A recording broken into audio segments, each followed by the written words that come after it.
बंदी छोड़ सतगुरु रामपाल जी परमेश्वर जी की जय हो। सत्साई भाई और बहनों, झूठ, पाखंड और फरेब का पुलिंदा सा न्यूज चैनल। सा एस का मतलब शतलोक, एक का मतलब आश्रम, शतलोक आश्रम न्यूज चैनल झूठी खबरें दिखाने में उस्ताद, सच्ची खबरों को छुपाने में माहिर। जब इन्होंने ये छोटा सा यूट्यूब चैनल शुरू किया तो हम लोगों ने सोचा कि अब हमें अच्छी अच्छी खबरें, सच्ची सच्ची खबरें सुनने और देखने को मिलेंगी। लेकिन भाई और बहनों, ये सा न्यूज चैनल ये तो केवल धार्मिक धंधा निकला। अन्य जितने भी मीडिया हाउसेज हैं, जितने भी न्यूज चैनल हैं जो दिन रात झूठ का पुलिंदा जनता पर मारते रहते हैं, ये तो उनका भी बाप निकला, उनका भी बाप। और फिर ये लोग कहते हैं हम एक धार्मिक संस्था से जुड़े हैं, हम संत रामपाल जी के सत भगत हैं, झूठ का हमारे पास नामो निशान भी नहीं है।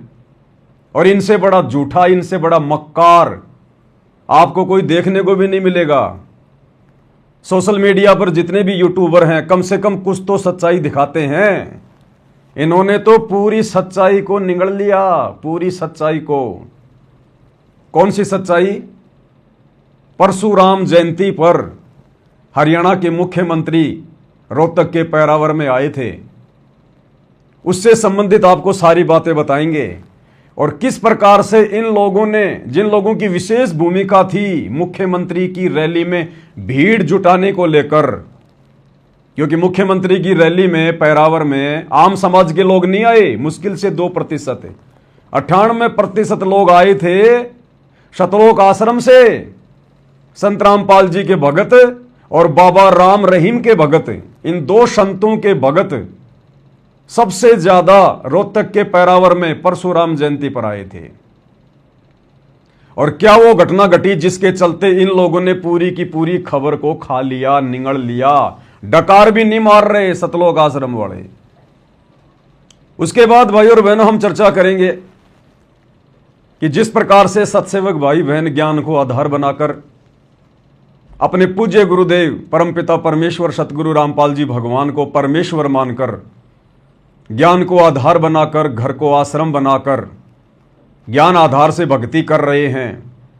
सुबह और शाम के समय गुरुदेव भगवान की 5 दीपक के साथ में आरती उतारी जाती है। कुछ लोग जो व्यर्थ की भ्रमणाएं फैला रहे हैं काल प्रेरणा से, तो उन लोगों के ऊपर प्रहार किया जाएगा, उनके पाखंड पर, उनके झूठ पर। और आपको पवित्र पुस्तक मुक्ति बोध से एक ऐसा और प्रमाण दिखाया जाएगा, एक सबूत दिखाया जाएगा जो ये साबित करता है कि आरती तो भाई गुरु जी की ही उतारी जाती है। आरती तो गुरु को भगवान मानकर ही उतारी जाती है। गुरु का ही आरता उतरेगा, आरता गुरु का ही उतरेगा। आज से पहले भी आत्माओं ने अपने गुरु का आरता उतारा है, इस पवित्र पुस्तक में लिखा हुआ है।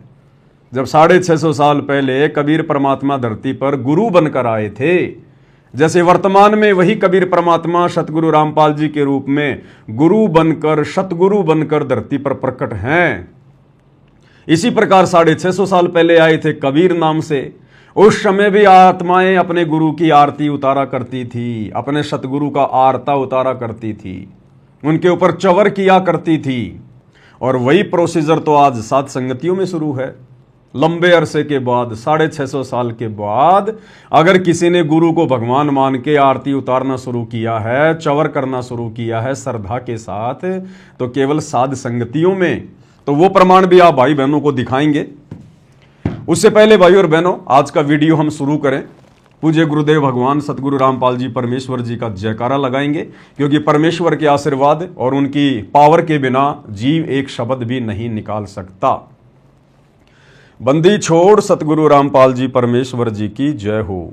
परमपिता परमात्मा, सारी सृष्टि के रचनहार, कुल मालिक, असंख्य ब्रह्मांडों के स्वामी, जगत गुरु, तीनों लोकों में प्रवेश करके सबका भरण पोषण करने वाले राजाधिराज, आत्माधार, नाथों के नाथ, देवों के देव, महादेव, सर्वेश्वर, महेश्वर, मृत्युंजय, अजरो अमर, आदि अनादि, सनातनी प्रभु, जगत पिता, जगदीश्वर, श्री श्री 1008 की उपाधि के वास्तविक अधिकारी, अकाल मूर्त शब्द स्वरूपी राम वासुदेव सर्वगतम ब्रह्म, परम पूज्य प्रथम पूज्य परम संत परम पुरुष परम धनी परम दयालु सत्य कबीर हक्का कबीर अल्लाहु कबीर अल्लाहु अकबर बाखबर अल्लाह ताला, जगत के तारणहार जगत के मुक्तिदाता जगत के जगन्नाथ, हारे के सहारे, हिंदुओं के राम मुसलमानों के अल्लाह, सिखों के वाहिगुरु ईसाइयों के मसीह, दया के सागर दया निधि करुणा के सागर करुणा निधि, स्वयंभू परिभू संकट मोचन कष्ट हरण मंगल करण दुख भंजन अविगत कबीर, निर्विकार निर्विषम परमात्मा अलय अलेख सतगुरु आदि अनादि सतगुरु,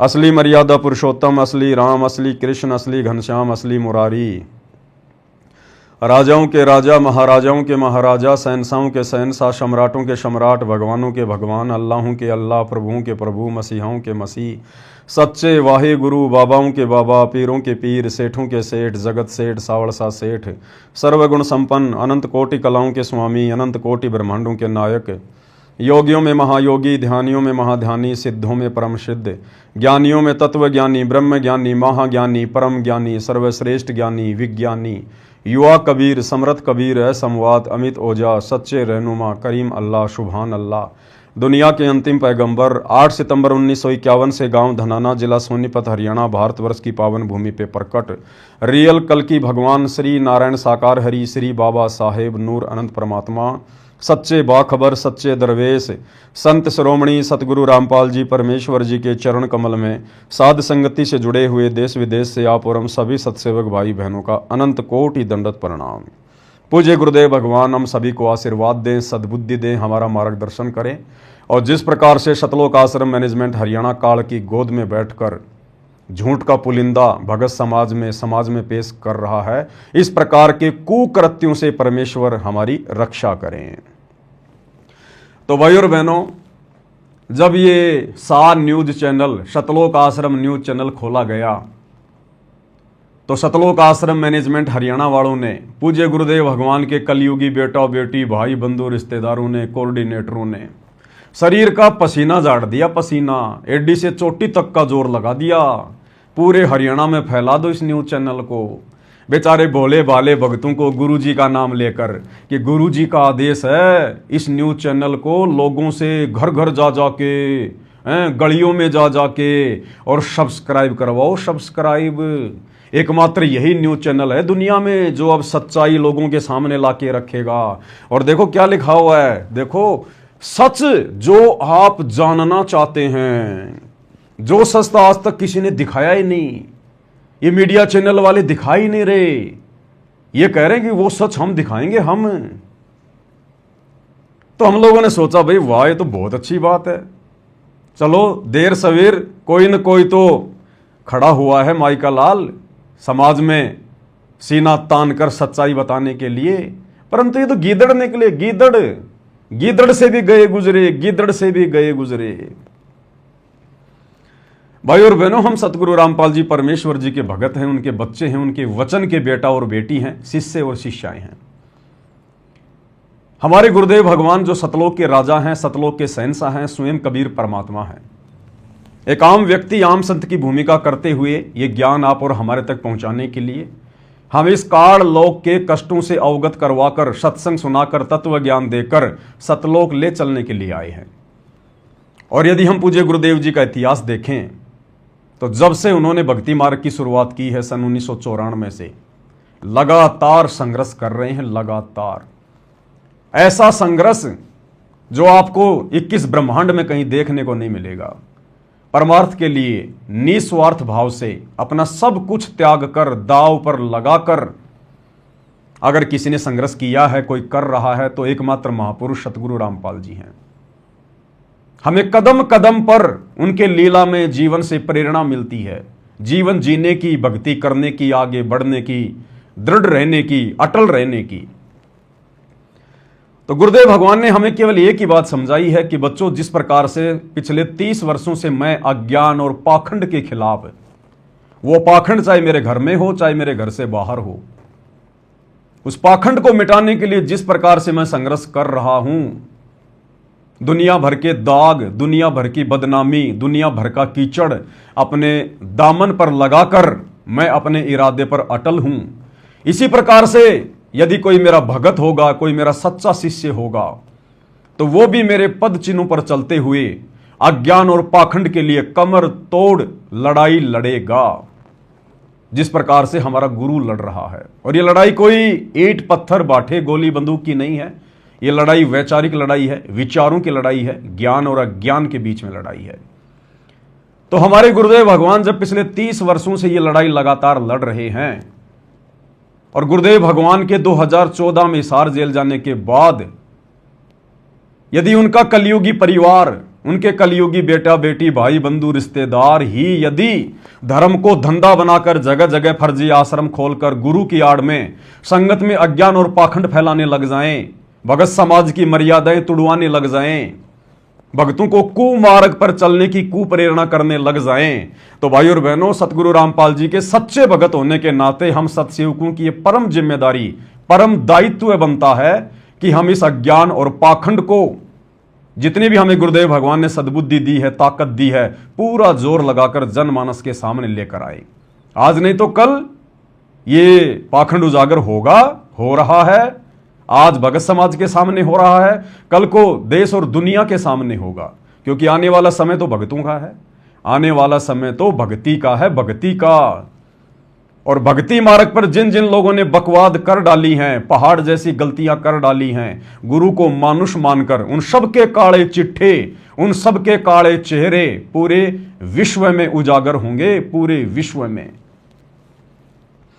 तो भाई और बहनों, ये सतलोक आश्रम न्यूज चैनल ये कह रहा है कि सच सच जो आप जानना चाहते हैं, भाई हम जानना चाहते हैं, सतलोक आश्रम वालों, हम जानना चाहते हैं कि परशुराम जयंती पर रोहतक के पैरावर में तुम सतलोक आश्रम वालों ने संत रामपाल जी का नाम लेकर 50,000 भक्तों को मुख्यमंत्री की रैली में क्यों भेजा, किसके आदेश से भेजा?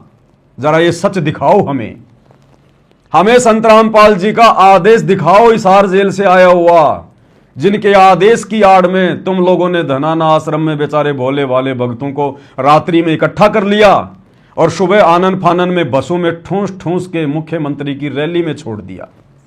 दिखाओ हमें जरा वो सच दिखाओ भाई। अरे कोई तो ऑडियो वीडियो दिखाओ, कोई तो प्रमाण दिखाओ, कोई तो सबूत दिखाओ कि सतगुरु रामपाल जी ने यह गंदी राजनीति करने के लिए और राजनेताओं के तलवे चाटने के लिए रोहतक के पैरावर की रैली में धक्के खाने के लिए अपने भक्तों को कोई आदेश दिया हो। अरे बड़ा बड़ा दावा करते हैं संत रामपाल जी के भगत, ये सतलोक आश्रम वाले, कि हम ब्रह्मा विष्णु महेश की पूजा नहीं करते, ब्रह्मा विष्णु महेश तो काल के पुत्र हैं, हम काल की भक्ति नहीं करते, हम दुर्गा की भक्ति नहीं करते। और रोहतक के पैरावर में परशुराम की जयंती मनाने चले गए, परशुराम की पूजा करने चले गए। अरे तुम्हारा कोई स्टैंड है क्या? अरे दोगलेपन की भी हद होती है। एक तरफ तो तुम लोगों ने अपने घरों से ब्रह्मा विष्णु महेश की फोटोएं निकाल दी, श्री रामचंद्र जी की राम नवमी मनाना छोड़ दिया, श्री कृष्ण जी की कृष्ण जन्माष्टमी मनाना छोड़ दिया, तुम लोगों ने अपने खुद के जन्मदिन मनाने छोड़ दिए, अपने बाप दादाओं के जन्मदिन मनाने छोड़ दिए, अपने बाप दादाओं का जन्मदिन और मरण दिन मनाना छोड़ दिया, फिर परशुराम की जयंती मनाने क्यों चले गए? भाई हमें यह सच बताओ, इसका उत्तर दो सतलोक आश्रम वालों, जो तुमने नीचे लिख रखा है सच जो आप जानना चाहते हैं। बताओ भाई बताओ, सच बताओ, क्यों बेचारे भोले भाले भगत समाज की ऐसी तैसी करवा डाली तुमने? इस परीक्षा के समय में जो गुरुदेव पल पल हमें देख रहे हैं, हमारी हर एक हरकत पे उनकी नजर है, इस अग्नि परीक्षा के समय तुमने क्यों हजारों भक्तों की ऐसी तैसी करवा दी? ये सच हमें बताओ। और भाइयों और बहनों, जैसे ही हरियाणा के मुख्यमंत्री को इस बात का पता चला कि भाई ये तो सतलोक आश्रम वालों के साथ में किसी मंत्री ने साठ गांठ करके और फोकट की भीड़ इकट्ठी कर दी, ये तो सारे ऐसे लग रहे हैं बिल्कुल बेचारे भोले भाले भगत, क्योंकि भगतों का और जगत वालों का तो रहन सहन, बोल चाल, चलना फिरना, उठना बैठना रात दिन का अंतर है। तो मुख्यमंत्री ने देखा ये तो बेचारे भोले भाले गांव के आदमियों की, कोई दिल्ली से, कोई झारखंड से, कोई छत्तीसगढ़ से, हैं रोहतक का तो कोई है ही नहीं, पता नहीं कहां कहां से हरियाणा के उठा उठा के ले आए। बेचारे मुख्यमंत्री का चेहरा उतर गया। और फिर दूसरे मीडिया चैनलों ने, दूसरे यूट्यूबर ने जब सच्चाई दिखानी शुरू कर दी, संत रामपाल जी के भक्तों के इंटरव्यू ले लेकर, जिनको यही नहीं पता कि हम आज यहां क्यों आए हैं, आज यहां रोहतक में क्या प्रोग्राम है, हमारे को बसों में बैठा कर क्यों लाया गया है। बस हरियाणा सरकार से साठ गांठ करके 500 बसें, इन लोगों ने तो 700 बसें बताई हैं, 700 बसें, जो वीडियो बना बना के डाल रहे हैं सतलोक आश्रम वाले, कि 700 बसें हरियाणा रोडवेज की हरियाणा के मुख्यमंत्री ने सतलोक आश्रम धनाना में खड़ी कर दी रात को ही, परशुराम की जयंती से एक रात पहले, और ठोक दिया गया उस रैली में बोले वाले भक्तों को। अब बताओ, हमें सच बताओ भाई, सच। संत रामपाल जी का तो राजनीति से दूर दूर तक कोई लेना देना नहीं है, ना गंदे राजनेताओं से कोई लेना देना है संत रामपाल जी का। अरे वो सतलोक का राजा कबीर साहब अगर धरती पर आकर अपने भक्तों से इस प्रकार की गंदी राजनीति करवाएगा, तो भक्ति क्या फिर आसाराम करवाएगा या राम रहीम करवाएगा? वही गंदे कर्म जो राम रहीम किया करता था, आसाराम किया करता था राजनेताओं की सह लेकर, वही गंदे कर्म आज सतगुरु रामपाल जी का नाम लेकर, उनके नाम की आड़ में, उनके नाम के ऊपर कीचड़ उछालते हुए, उनके कलयुगी काल प्रेरित बेटा बेटी भाई बंधु रिश्तेदारों ने शुरू कर दिए। अरे क्या अंतर रह गया फिर? आम समाज क्या सोचेगा? तुम लोगों ने थू थू करवा दी सतगुरु रामपाल जी की, थू थू। इसलिए भाई और बहनों, इन लोगों का ये पाखंड, ये झूठ, ये आडंबर भगत समाज के साथ साथ आम समाज में लाना अति आवश्यक है।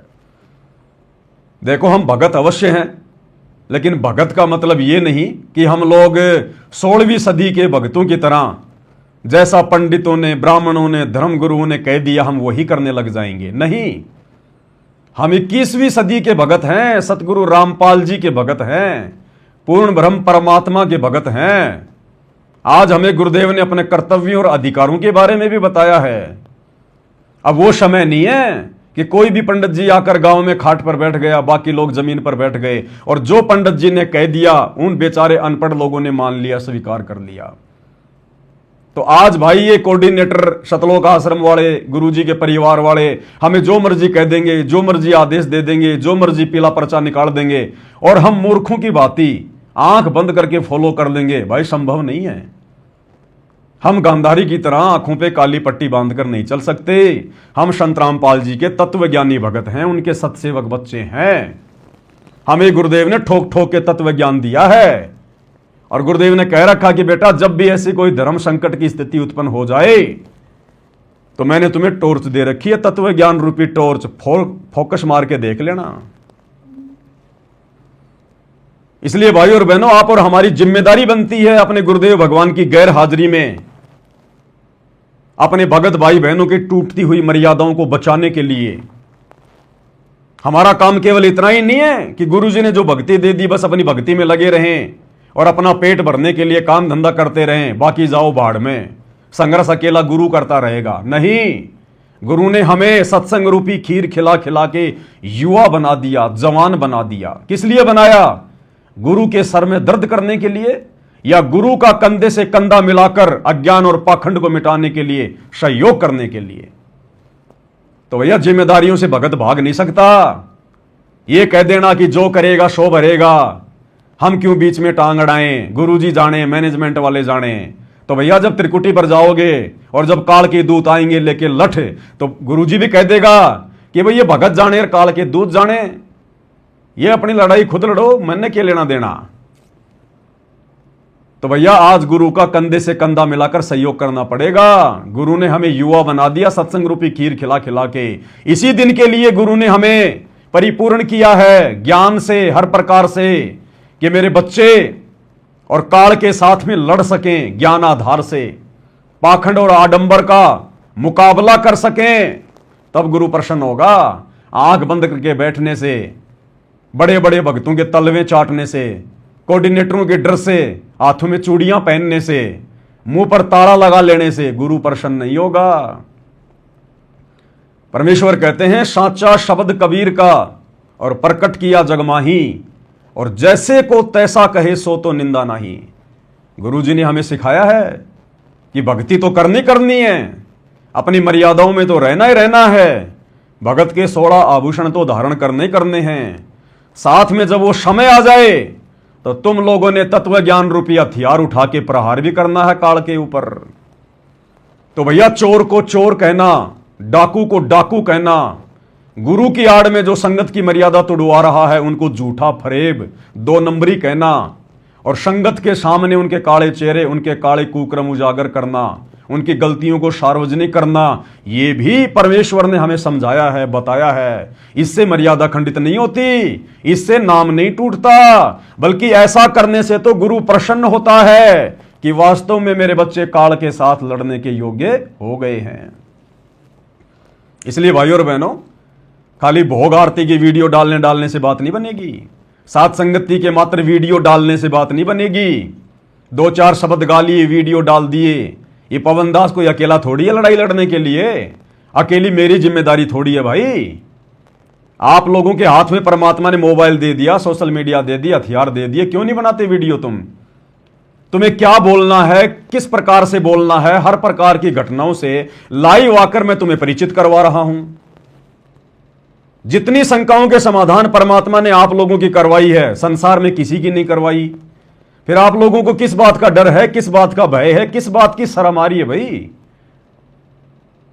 छोटे छोटे वीडियो बना बना के 2 मिनट के, 4 मिनट के, 5 मिनट के लाइव आकर क्यों नहीं डालते इन पाखंडियों के ऊपर? एक अकेले पवन दास की जिम्मेदारी थोड़ी है। परमात्मा कल को सबसे हिसाब मांगेगा। परमात्मा तो सबसे जवाब मिलेगा। कबीर साईं मिल लेंगे, पूछेंगे कुशलात, आदि अंत की सब कहूं अपने दिल की बात। तो भाई और बहनों, परमेश्वर ने सच को सच कहना, गलत को गलत कहना हमें सिखाया है और हमने सामना करना पड़ेगा ज्ञान आधार से। हमारी लड़ाई कोई मारपीट की नहीं है, मुकदमेबाजी की नहीं है। हमारी लड़ाई है तत्व ज्ञान से, ज्ञान को आधार बनाकर। तो ये देखो, ये न्यूज चैनल, झूठे पाखंडी लोग अपने धार्मिक धंधे के लिए, 2 पैसे कमाने के लिए गुरु की आड़ में बेचारी संगत की रेल बना रखी थी। गांव गांव, नगर नगर, गली गली लोगों के मोबाइल खोल खोल के सब्सक्राइब करवा रहे थे, लोगों की गालियां खा रहे थे। अरे इसी दिन के लिए आप लोगों ने पसीना बहाया था क्या? क्यों नहीं दिखा रहा ये सतलोक आश्रम वाला रोहतक की रैली की खबरें? अरे क्यों नहीं दिखा रहे भाई? तुम्हारी तो मुख्यमंत्री की रैली में विशेष भूमिका थी। 50,000 लोग केवल सतलोक आश्रम धनाना से गए थे 500 बसों में बैठकर मुख्यमंत्री की रैली में, परशुराम की जयंती पर। और तुम लोगों ने छोटी सी खबर भी नहीं डाली अपने सार न्यूज चैनल पर। अरे क्या हुआ? किस बात का डर, किस बात का भय? अरे छोटी सी खबर तो डालते कि संत रामपाल जी के आदेश से हरियाणा सरकार ने धनाना आश्रम में 700 रोडवेज बसें भेजी, और ये देखो मूर्खों का टोल रात को ही आ गया धनाना आश्रम में भेड़ चाल में, और सुबह हमने सबको बसों में ठोककर और मुख्यमंत्री की रैली में मर्यादा तोड़वाने के लिए छोड़ दिया। अरे एक छोटी सी खबर तो डाल देते। इतना बड़ा न्यूज चैनल खोल रखा कि सच तो बस हम ही दिखाएंगे, हम ही हैं धर्मपुत्र, बाकी तो सभी कौरव हैं। अरे तुम तो उन देश दुनिया के झूठे मीडिया चैनल वालों से भी गए गुजरे निकले। जिस रैली में तुम सतलोक आश्रम वालों की सबसे बड़ी भूमिका मुख्यमंत्री की इज्जत बचाने के लिए भीड़ भेजकर, और तुमने छोटी सी न्यूज भी नहीं डाली। अरे किस बात का डर है सतलोक आश्रम वालों? किस बात से डर गए, किस बात से घबरा गए? तुम तो कहते हो गुरुजी के आदेश से सारे काम करते हैं हम। तो जब तुम्हारे गुरु ने आदेश दे दिया परशुराम की जयंती मनाने के लिए, तो तुम्हें शर्म क्यों आ रही है भाई अपने चैनल पर वो छोटी सी खबर डालने में? दुनिया भर के लोग डाल रहे हैं, तुम भी डालो ना। और फालतू की झूठ डालते रहते हो तुम सारा दिन। शिमला में बर्फ गिर गई, हमने चाटनी है क्या वो बर्फ? हमारे क्या काम की वो बर्फ भाई? अरे हम भक्तों की वो बर्फ क्या काम की? बर्फ गिरे ना गिरे, वो तो गिरेगी मौसम के अनुसार। शिमला में भारी बर्फबारी, हिमाचल में बस 200 फीट खाई में गिर गई, तेरा दादा बैठा था उस बस में। तने क्या मतलब है? दुनिया भर की बसें रोज गिरती हैं, ये हम भक्तों का काम है क्या? ये फलाने फलाने क्रिकेटर ने इतने रन बनाए, आज वहां मैच है वहां मैच है, क्या करना में? ये दुनिया भर के फालतू की न्यूज तुम लोग डालते रहते हो। अरे रोहतक वाली न्यूज क्यों नहीं डाल रहे? किस बात का डर, किस बात का भय? क्या तुम लोगों के अनुसार गुरुजी भी चोरी छुपे काम करवाते हैं क्या? क्योंकि ये तुम लोगों का अपना मनमाना आचरण था, इसमें गुरुजी का कोई रोल नहीं, गुरुजी का कोई लेना देना नहीं। गुरुजी तो गंदी राजनीति से कोसों दूर है, कोसों दूर। और ये सारा का सारा बवंडर क्यों किया जा रहा है भाई और बहनों? पता है, ये गुरुजी के जो लड़के हैं ना, ये चुनाव लड़ने की तैयारी में, चुनाव लड़ने की तैयारी में, और ये बीजेपी सरकार से ये टिकट प्राप्त करने के लिए इतनी चापलूसी कर रहे हैं कि हमारे को अब की बार बीजेपी से टिकट मिल जाए, रोहतक से या सोनीपत से, और कोई लेन देन नहीं है। केवल चुनाव लड़ने के लिए, बीजेपी सरकार से टिकट प्राप्त करने के लिए इतनी चप्पल चाटी जा रही है, इतनी गुलामी की जा रही है, कैसे भगत समाज की मर्यादा तुड़वाई जा रही है। आप देख लेना, ये गुरुजी का बड़े वाला लड़का, ये लोग क्यों कर रहे हैं अपनी मार्केटिंग इतनी? हरियाणा से बाहर क्यों नहीं कर रहे मार्केटिंग? ये इन्होंने धर्मशाला बनवानी होती है तो सोनीपत और रोहतक के क्षेत्र में बनाएंगे, ये जाटों की धर्मशाला। इन्होंने अगर चंदा देना है धर्मशालाओं में कहीं भी समाज में, तो रोहतक और सोनीपत के आसपास देंगे। ये जाट आरक्षण का समर्थन करना है तो हरियाणा में करना, इन्होंने बाहर नहीं करते। ये किसान आंदोलन का समर्थन करना है तो रोहतक और सोनीपत के आसपास करेंगे, बाहर नहीं करेंगे। गांव गांव जाकर लोगों को 10-10 किलो आटा, एक एक तेल की बोतल देनी है तो ये सोनीपत और रोहतक के आसपास देंगे, बाहर नहीं देंगे। ये बसें चलानी है तो ये सोनीपत में चलाएंगे फ्री में। एम्बुलेंस चलानी है गांव वालों के लिए तो ये सोनीपत में चलाएंगे। रोडें बनवानी है तो ये सोनीपत में बनवाएंगे। और समाज में कोई पैसा देना है, मर्यादा तुड़वानी है भक्तों की, तो रोहतक और सोनीपत के आसपास। क्यों भाई?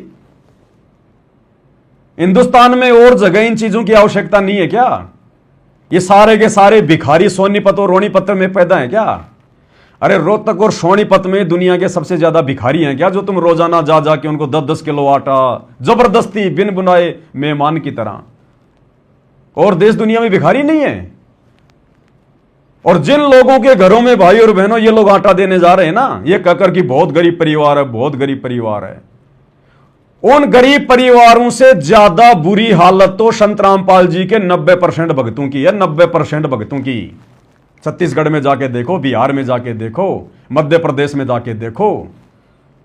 जिन लोगों को ये भिखारी कहकर और वीडियो बनाते हैं जा जाकर संत रामपाल जी ने दाल चावल आटा तेल नमक साबुन भेजे हैं, उन लोगों से ज्यादा बुरी हालत तो संत रामपाल जी के 90% भक्तों की है आज वर्तमान में। अरे उनको जाके दो ना, कुछ तो पुण्य मिलेगा। गधों को खिलाने से क्या फायदा, दूध वाली भैंस को खिलाओ। अरे भक्तों को जाके दो, उनका सहयोग करो ना कम से कम। और क्या गरीबी मिटाओगे भाई तुम? जाओ ना तुम दिल्ली में, अरे दिल्ली में जाओ, बंबई में जाओ ना, झुग्गी झोपड़ियों में, तुम्हें नानी याद आ जाएगी। इतने भिखारी बैठे वहां पर, अगर लोगों की भूख मिटाने का ज्यादा शौक है तो। अरे हमास में जाओ ना, हमास के अंदर पूरा हमास उजड़ गया, 10 लाख लोग बेघर हैं, उनको है खाने की आवश्यकता, वो है असल में आज भिखारी। जाओ ना, उनको खिलाओ ना। ये सारे भिखारी सोनीपत में पैदा हो गए, हरियाणा में पैदा हो गए, धनाना के आसपास। ये जबरदस्ती का माहौल बनाया जा रहा है भाई और बहनों, टिकट प्राप्त करने के लिए। टिकट मिल जाए तो फिर इन लोगों के पास जा जाकर वोट मांगने के लिए कि देखो जी हमने आपका मकान बनवाया था, देखो जी हमने आपके मकान का गेट लगवाया था, देखो जी हम वही हैं सतलोक आश्रम वाले जो एक बार आए थे, 10 दिन का राशन दे गए थे और बोले दोबारा आएंगे, फिर हमने मुंह भी नहीं दिखाया। और देखो जी आज हमारे को टिकट मिल गई हरियाणा सरकार की मेहरबानी से, अजी हाथ जोड़ते हैं, वोट हमें देना। इसलिए ये भिखमंगे ये गंदी राजनीति कर रहे हैं भगत होकर, भगत समाज की मर्यादाएं तोड़वा रहे हैं ये लोग। इनका ये टारगेट है इन लोगों का, इनको भक्ति नहीं करनी, इनको भक्ति से भगवान से गुरु से कोई लेन देन नहीं है। इनको तो यही काल की गंदी व्यवस्था में सड़ना है, अगले जन्म में गधा कुत्ता बन के यहीं पे कष्ट भोगने इनको। तो दिखाओ ना मेरे भाई, ये रोहतक वाली न्यूज क्यों नहीं दिखा रहे? सार न्यूज चैनल वालों, तुम्हारी जुबान पे ताला क्यों लग गया? सच जो लोग देखना चाहते हैं, हम देखना चाहते हैं, सच लाओ। दिखाओ गुरुजी का आदेश कहां है, दिखाओ परशुराम जयंती में जाने का गुरुजी का आदेश कहां है? क्यों नहीं डाली तुमने खबर अपने न्यूज चैनल पर? ये दिखाएंगे सच देश और दुनिया को। संत रामपाल जी की सूखी सूखी बेइज्जती करवा के आ गए, सूखी सूखी बेइज्जती बना दिए पोस्टर। सच जो आप जानना चाहते हैं, ये दुनिया भर के पाखंडी कम थे इस देश में जो सुबह से लेकर शाम तक झूठ परोसते रहते हैं। जो तुमने एक नया यूट्यूब चैनल खोल दिया, सच दिखाएंगे ये।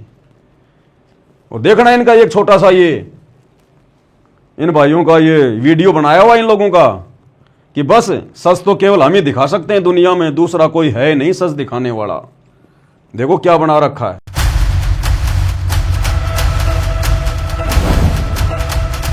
अब खबरों की लेंगे खबर जो आम आदमी पर करती हैं सीधा असर। खबरें जो हर रोज देखते हैं, कितनी होती हैं सच, कितना होता है मसाला। ऐसी न्यूज की सटीक रिपोर्ट करेगी अंधेरे में उजाला। खबरों की खबर का सच जो आप जानना चाहते हैं। स्टूडियो में बैठकर चिल्लाने वाले एंकर से हम भी कुछ सवाल करना चाहते हैं। गुमराह करने वाली खबरों पर लगेगी लगाम, पाखंडवाद का होगा पर्दाफाश, भ्रष्टाचार को दिखाएंगे सरेआम।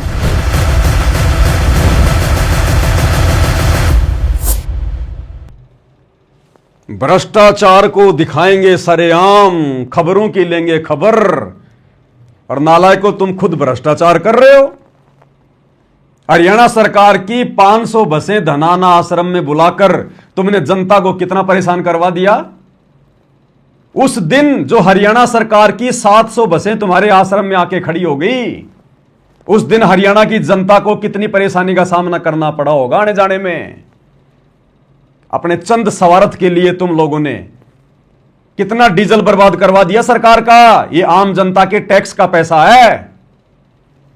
भ्रष्टाचार को खत्म करेंगे ये अपने स्वार्थ के लिए। एक छोटी सी एक विधायक की टिकट प्राप्त करने के लिए, एक छोटी सी टिकट प्राप्त करने के लिए सरकार के तलवे चाट रहे हैं, आम जनता के टैक्स के पैसे का दुरुपयोग करवा रहे हैं और कह रहे हैं हम भ्रष्टाचार को समाप्त करेंगे। इस विधि से तो तुम शोपन में भी नहीं कर सकते। ये तो परमात्मा का काम है, परमात्मा का थोड़ा चलेगा तब होगा। अब आगे देखो भाई और बहनों, किस प्रकार से इस घटना ने संत रामपाल जी की पूरे हरियाणा में थू थू करवाई है। पूरे हरियाणा में बहुत सारे लोग जिनको परशुराम जयंती में नहीं जाने दिया गया हरियाणा सरकार के द्वारा, उनको घर में हाउस अरेस्ट कर लिया गया। जिनमें हरियाणा का एक व्यक्ति है, एक समाज सेवी है, नवीन जय हिंद। उसके बाद देखो किस किस प्रकार की न्यूज आ रही है। ये भास्कर, दैनिक भास्कर की न्यूज है, रोहतक भास्कर 1/6/2025 यानी 1 जून 2025 की ये खबर है। ये कह रहे थे ना हम हमारे गुरुजी का प्रचार करने जा रहे हैं रोहतक में, गुरुजी का प्रचार करने जा रहे हैं। ये प्रचार किया इन्होंने गुरुजी का रोहतक में जाकर। गुरुजी की थू थू करवा दी, थू थू। अरे गुरुजी क्या तुम्हारे कुकर्मों के कारण, बरवाला कांड के जो है कारण क्या पहले से थोड़े बदनाम है, जो तुम लोगों ने और ज्यादा बदनाम करवा दिया अपने गुरु को, अपने पिता को। ये देखो जी, पैरावर धाम को मंत्री के इशारे पर बाबा धाम बनाने की साजिश रची गई। हरियाणा सरकार में मंत्री अरविंद शर्मा और संत रामपाल जी के बड़े बेटे वीरेंद्र के बीच में सांठगांठ होती है, एग्रीमेंट होता है कि साहब भीड़ हमारे पास में है, जितनी मर्जी उतनी भेज देंगे, आप चिंता मत करो, बस हमें तो केवल टिकट दिलवा देना तुम अब की बार। और अरविंद शर्मा ने ये बसें भेज दी और इन्होंने भीड़ बैठा के बसों में और मुख्यमंत्री की रैली में ठोक दी। क्या लोगों को पता नहीं चलेगा ये भीड़ कहां से आ रही है? क्या हरियाणा के लोगों को पहचान नहीं है कि बाहर के लोग कौन है, हरियाणा के लोग कौन है? अरे हरियाणा का लोग जो रैली में जाएंगे वो तो बिल्कुल ऐसे जाएंगे सिंपल तरीके से, और ये भगत बेचारे ले लेके थैले, ले लेके बैग कांख में दबा दबा के हैं, 3 दिन से नहाए नहीं, धोए नहीं, कपड़े लत्ते ऐसे ही। क्या ऐसे लोगों को देखकर हरियाणा के लोग मूर्ख हैं क्या, जो पहचानेंगे नहीं कि मुख्यमंत्री की रैली में कहां से आए हुए हैं? ये भाड़े के टट्टू लाला के खड़े कर दिए, भाड़े के टट्टू। और फिर लोगों ने इंटरव्यू लेने शुरू कर दिए, तो सच्चाई सामने आ गई कि ये तो बाबा रामपाल के भगत हैं और राम रहीम के भगत हैं। बाबा रामपाल के और राम रहीम के भक्तों को हरियाणा सरकार ने बसों में बैठा बैठा कर रैली में ठोका। तो क्या लिखा है मीडिया वालों ने? अब पूरे हरियाणा में न्यूज गई है, पूरे हरियाणा में। अब बोलो भाई, अरे संत रामपाल जी का नाम नालायकों तुम लोगों की गलती के कारण राजनीति में आया कि नहीं आया? इस गंदी राजनीति से संत रामपाल जी को जोड़ दिया गया कि नहीं जोड़ दिया गया?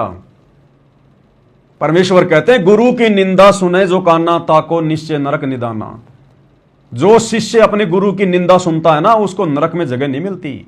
और जिन शिष्यों की गलतियों के कारण दुनिया में उनके गुरुजी की निंदा हो जाए, वो तो महान नरक के भागी। तो ये सतलोक आश्रम मैनेजमेंट हरियाणा वाले और ये मूर्ख संगत जो बिना सोचे समझे, ज्ञान को आधार बनाए बिना इन कोऑर्डिनेटरों के एक फरमान पर थैला उठा के दौड़ लेती है, आंखें बंद करके, ये भी बराबर की दोषी है। अगर तुम लोग वहां पर भीड़ के रूप में ना जाते तो आज ये खबर ना आती, संत रामपाल जी की बदनामी ना होती पूरे हरियाणा में।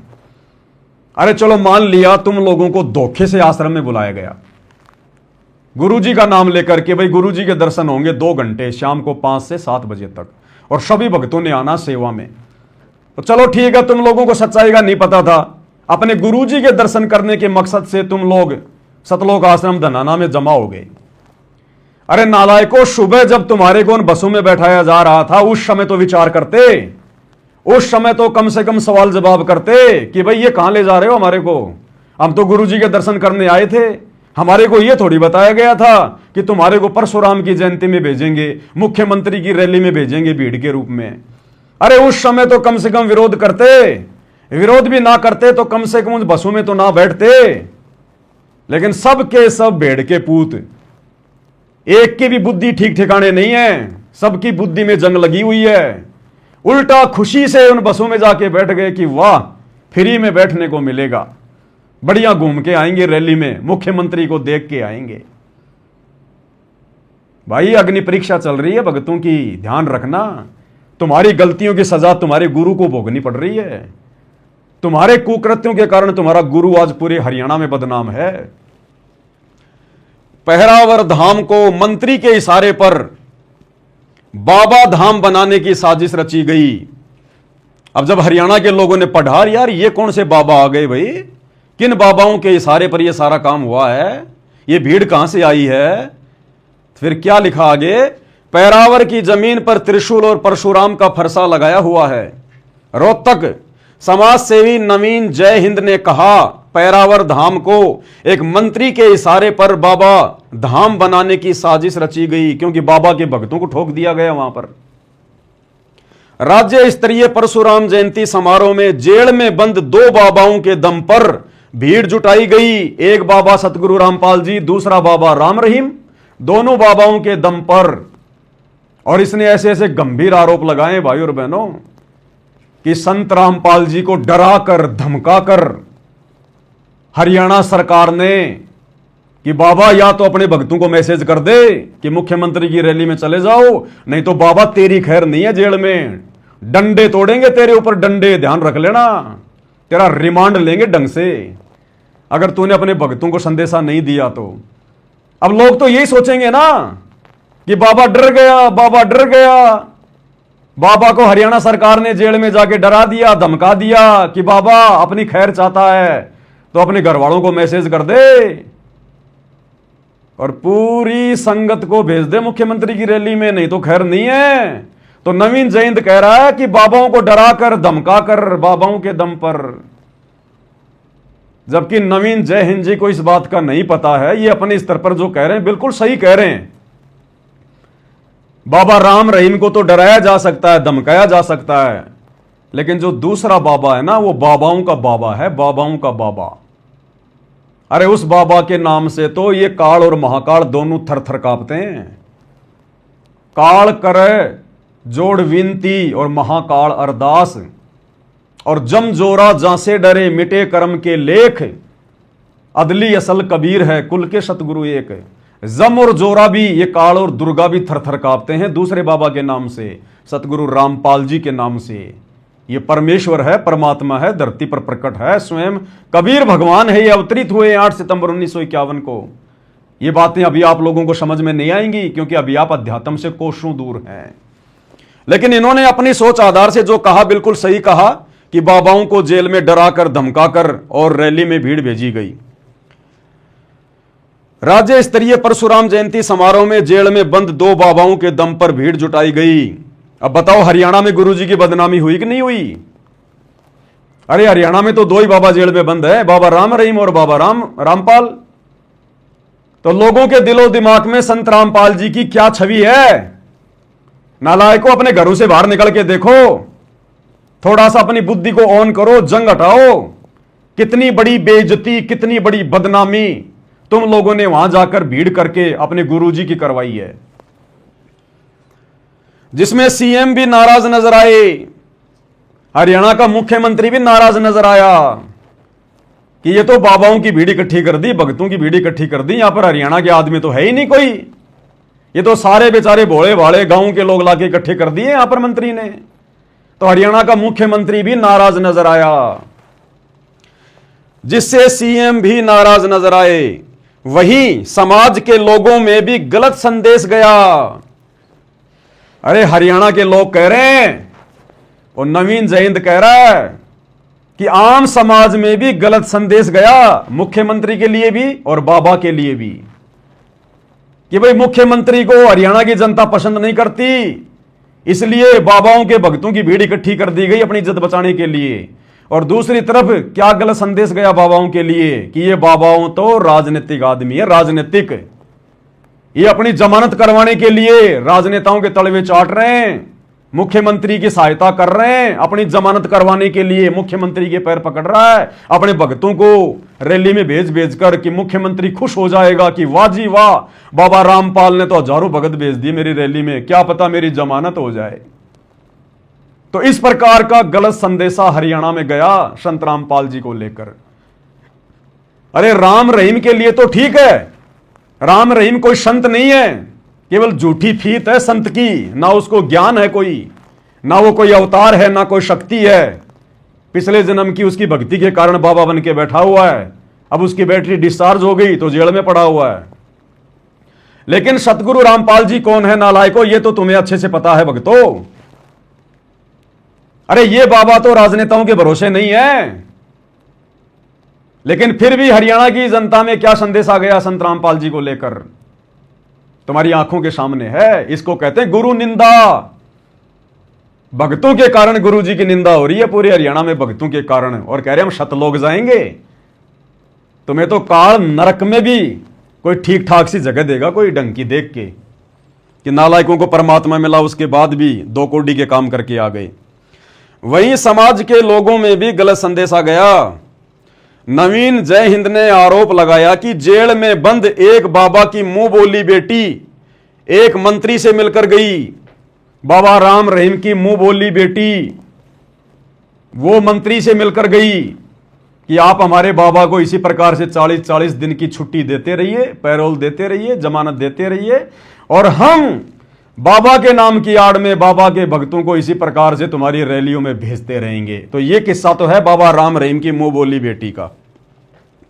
एक बाबा की मुंह बोली बेटी एक मंत्री से मिलकर गई। अब आगे गुरुजी का जिक्र आ रहा है। वहीं हिसार जेल में बंद एक बाबा का बेटा भी मंत्री से मिला था। कौन कह रहा है? नवीन जय हिंद। कि बाबा रामपाल की तो बेटी मिलके गई है हरियाणा सरकार से, और उसकी बाबा राम रहीम की तो बेटी मिलके गई है, और बाबा रामपाल का बेटा वो मंत्री से मिलकर गया है, एग्रीमेंट करके गया है कि साहब बसें भेज देना, हमारे पास मूर्खों की कमी नहीं है, भीड़ की कमी नहीं है। वहीं हिसार जेल में बंद एक बाबा का बेटा भी मंत्री से मिला था। इतना ही नहीं, बाबा का बेटा तो कार्यक्रम में सीएम के मंच पर भी देखा गया। गुरुजी का बड़ा बेटा वीरेंद्र वो तो वहां पर मंच पर भी बैठा हुआ था। और हरियाणा के मंत्री अरविंद शर्मा ने बाकायदा उसका नाम भी लिया कि वीरेंद्र महाराज भी हमारे बीच में बैठे हुए हैं, वीरेंद्र महाराज।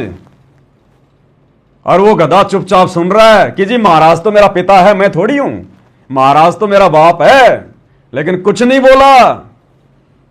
और मंत्री ने सरेआम कहा कि वीरेंद्र महाराज भी हमारे बीच में बैठे हुए हैं। वो वीडियो दास आपको व्हाट्सएप पे डाल देगा।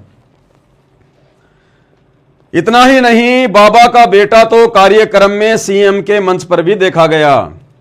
इससे अंदाजा लगाया जा सकता है कि किस बाबा के अनुयायियों की भीड़ कार्यक्रम में पहुंची थी। अब क्या संदेशा गया हरियाणा की जनता में?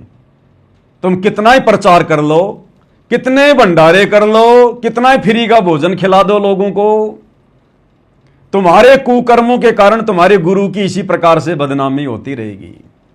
नालायको, नरक के भागी बन रहे हो, नरक के भागी। उन्होंने कहा कि सरकार की ओर से मनाए जा रहे परशुराम जयंती समारोह के दौरान उन्हें सुबह ही हाउस अरेस्ट कर लिया गया था। किसको? नवीन जय हिंद को।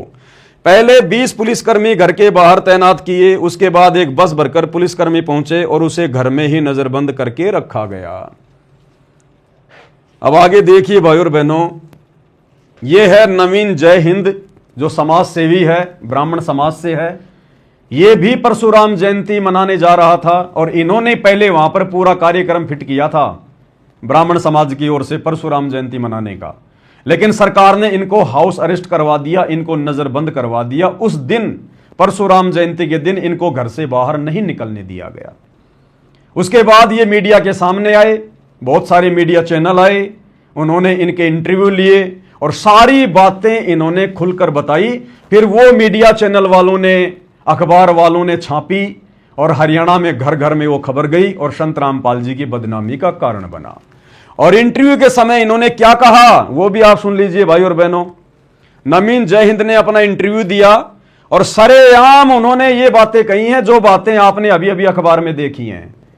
और नवीन जय हिंद तो उल्टा संत रामपाल जी के भक्तों को सलाह दे रहा है कि भाई तुम्हारे गुरुजी की जेल में क्या हालत हो रही है, एक बार जाकर अपने गुरुजी से मिलके तो आ जाओ कम से कम। क्या कह रहा है सुनिएगा भाई और बहनों ध्यान से।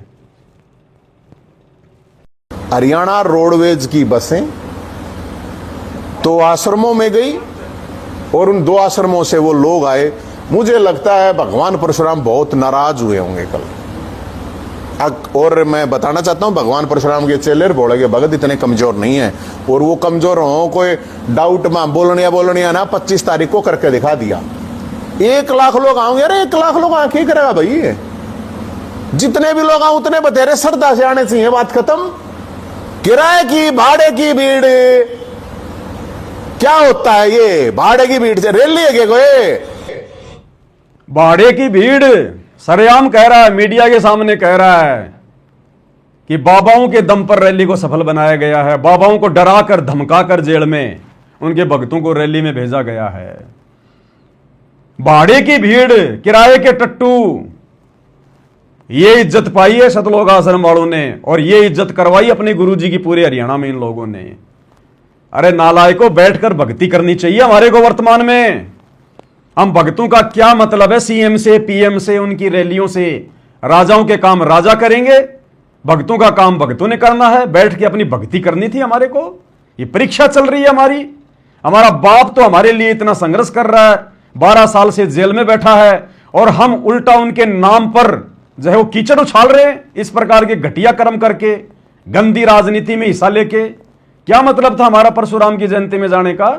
हम अपने बाप दादाओं की जयंती नहीं मनाते, हम राम और श्री कृष्ण की जयंती नहीं मनाते, तो परशुराम की जयंती मनाने क्यों पहुंच गए तुम वहां पर? तुम्हारी खोपड़ी में खुजली चल रही है क्या? कीड़ा काट रहा है क्या तुम्हें? इसको कहते हैं काल प्रेरणा। जब काल भगत की बुद्धि पे बैठ जाता है तो भगत को भला बुरा नहीं सोचने देता, फिर वो आदेशों का गुलाम बन जाता। आदेशों का गुलाम, गुरु की आड़ में चाहे उसको गधा भी आदेश दे दे तो भी उसको ये लगेगा मेरे गुरु का आदेश है। ऐसे ठगता ये काल, ऐसे ही। तो खुद की बेइज्जती करवाई, ऐसी तैसी करवाई, मर्यादा तुड़वाई और सतगुरु रामपाल जी की हरियाणा में घर घर में मीडिया के माध्यम से, अखबार के माध्यम से बेइज्जती करवाई। आगे क्या कह रहा है? रैली है भाई, ठीक है, तू अपने 10 बाबा न गए। मैंने पहले आपको सुना नहीं, आपने मेरी बात को ध्यान से। मैंने कहा था ना जेल में फोन किए जा रहे हैं, आप लोग सुनते नहीं मेरी बात को। आप लोग पता नहीं क्यों नहीं ध्यान दिया, आप लोगों ने देख लिया। और जेल से जन्मोत्सव बाबाओं को डरा के, तो मैं बाबा के भक्तों को भी कहूंगा कि आपके बाबाओं, आपके गुरुजी जो भी हैं, उनको ऐसे परेशान किया जा रहा है जेल के अंदर। आप लोग पता लगाओ एक बार, उनका हाल चल जानो आप अच्छी तरह से। फिर आगे बात है, क्या कह रहा है नवीन? जय हिंद संत रामपाल जी के भक्तों से निवेदन कर रहा है कि तुम्हारे गुरुजी को किस प्रकार से दुखी करवाया जा रहा है इस मैनेजमेंट के द्वारा, किस प्रकार से तुम्हारे गुरु को परेशान करवाया जा रहा है। एक बार जाकर अपने बाबा का हालचाल लो जेल में। ऐसे तुम्हारे गुरु को परेशान करवाया जा रहा है। ये इस जगत वाले भाई के विचार हैं जो भक्ति और भगवान से कोसों दूर है, और जिन्हें भक्ति मिल गई, भगवान मिल गया, वो नालायक गांधारी की तरह आंखों पर काली पट्टी बांध के अपने गुरुजी की बदनामी और बेइज्जती का कारण बने हुए हैं। ये आम समाज में जारी हैं ये खबरें, यूट्यूब चैनल के माध्यम से, मीडिया के माध्यम से। क्या इज्जत रही तुम लोगों की और तुम्हारे गुरु की? अरे तुम्हारा गुरु पहले से इतना बदनाम है तुम्हारे कुकर्मों के कारण। बरवाला कांड में जो गलतियां गुरु के परिवार ने की, इन कोऑर्डिनेटरों ने की, उन गलतियों की सजा हमारा बाप हिसार जेल में बैठा बैठा भोग रहा है, ऊपर से और बदनामी। इसीलिए तो गुरुजी ने जब जब भूल पड़े पुस्तक में लिखा है कि बच्चों, मैं हिसार जेल में बैठकर तुम्हारी परीक्षा ले रहा हूं, तुम क्या क्या गलतियां करोगे मैं ये देख रहा हूं। तो ये अग्नि परीक्षा का समय है, हमारा अग्नि परीक्षा का समय है। हमारा 1% भी उस रैली में जाने का कोई मतलब ही नहीं बनता था। सारा का सारा षड्यंत्र गुरुजी के परिवार का, गुरुजी के बेटे का, गुरुजी के भाई का, हरियाणा सरकार की चापलूसी करके चुनाव में टिकट प्राप्त करने का, और ऐसे तैसी करवा रहे हैं भक्तों की, उनकी भक्ति की। तो देख लिया आप लोगों ने इस भाई के विचार। अब भाई और बहनों, मैं निवेदन करूंगा उन लोगों से, उन महापुरुषों से जो साध संगति की भक्ति क्रियाओं को लेकर दिन रात काले कव्वे की तरह कांव कांव करते रहते हैं, कांव कांव। गुरुजी की आरती नहीं उतारनी चाहिए, पवनदास पाखंड कर रहा है, जयपुर वाला पवनदास पाखंडी, फलाना दिखना। कब आदेश दिया गुरुजी ने आरती उतारने का, ये करने का, वो करने का? उन काले कौओं से मेरी विनती है, मेरी प्रार्थना है, अरे तुम इस रोहतक वाली घटना पे चुप क्यों हो भाई? ये पाखंड नहीं हो रहा क्या? पूरे हरियाणा में तुम्हारे गुरुजी की बदनामी हो रही है। अरे हम तो गुरुजी की आरती उतार रहे हैं, इससे तो गुरुजी की बेइज्जती नहीं होती, गुरुजी की बदनामी नहीं होती, उल्टा गुरु का सम्मान होता है कि देखो ये लोग अपने गुरु को भगवान का दर्जा दे रहे हैं। और ये रोहतक में 500 बसों में बैठाकर भक्तों को ठोक दिया गया परशुराम जयंती में, राजनेताओं की रैली में। अरे इसमें तो भक्तों की बदनामी, गुरुजी की बदनामी, भक्तों की भक्ति का सत्यानाश हो गया। और तुम लोग सत्सेवकों के ऊपर टीका टिप्पणी करने वालों, अरे तुम्हारी जीभ के ताले क्यों लग गए भाई? अरे यहां बोलो ना, 2 शब्द इनके ऊपर भी तो बोलो। कौन ले गया वहां आम संगत को 500 बसों में बैठाकर? कोई गांव का भगत ले गया क्या? अरे गुरुजी के बेटा बेटी के बिना, गुरुजी के भाई की सलाह के बिना, उनकी आज्ञा के बिना यह काम नहीं होता। अरे जरा अपनी प्यारी प्यारी जीभ को थोड़ा सा समझाओ और 2 शब्द उनके ऊपर भी बोलो भाई। एक वीडियो लाइव आकर उनके लिए भी तो बोलो, आश्रम वालों के लिए, मैनेजमेंट वालों के लिए जो सरेआम पाखंड कर रहे हैं। लेकिन उनके आगे तो तुम्हारी धोती गीली हो जाती है, तुम्हारी धोती गीली, तुम्हारी श्वासें ऊपर की ऊपर नीचे की नीचे रह जाती हैं कि मैनेजमेंट के खिलाफ कैसे बोले। इन्होंने तो पवनदास की देही तोड़ के रख दी। पवनदास तो चलो पहले भाई जिम जाम करता था, पहलवानी करता था, इसलिए उनके लठ जेल गया। और हम तो वैसे मरे पड़े, बूढ़े बूढ़े से हो गए, खोपड़ी के बाल उड़ गए, हमारे 2-4 लठ पड़ गए तो हमारा क्या होगा? हम तो वैसे ही मर जाएंगे।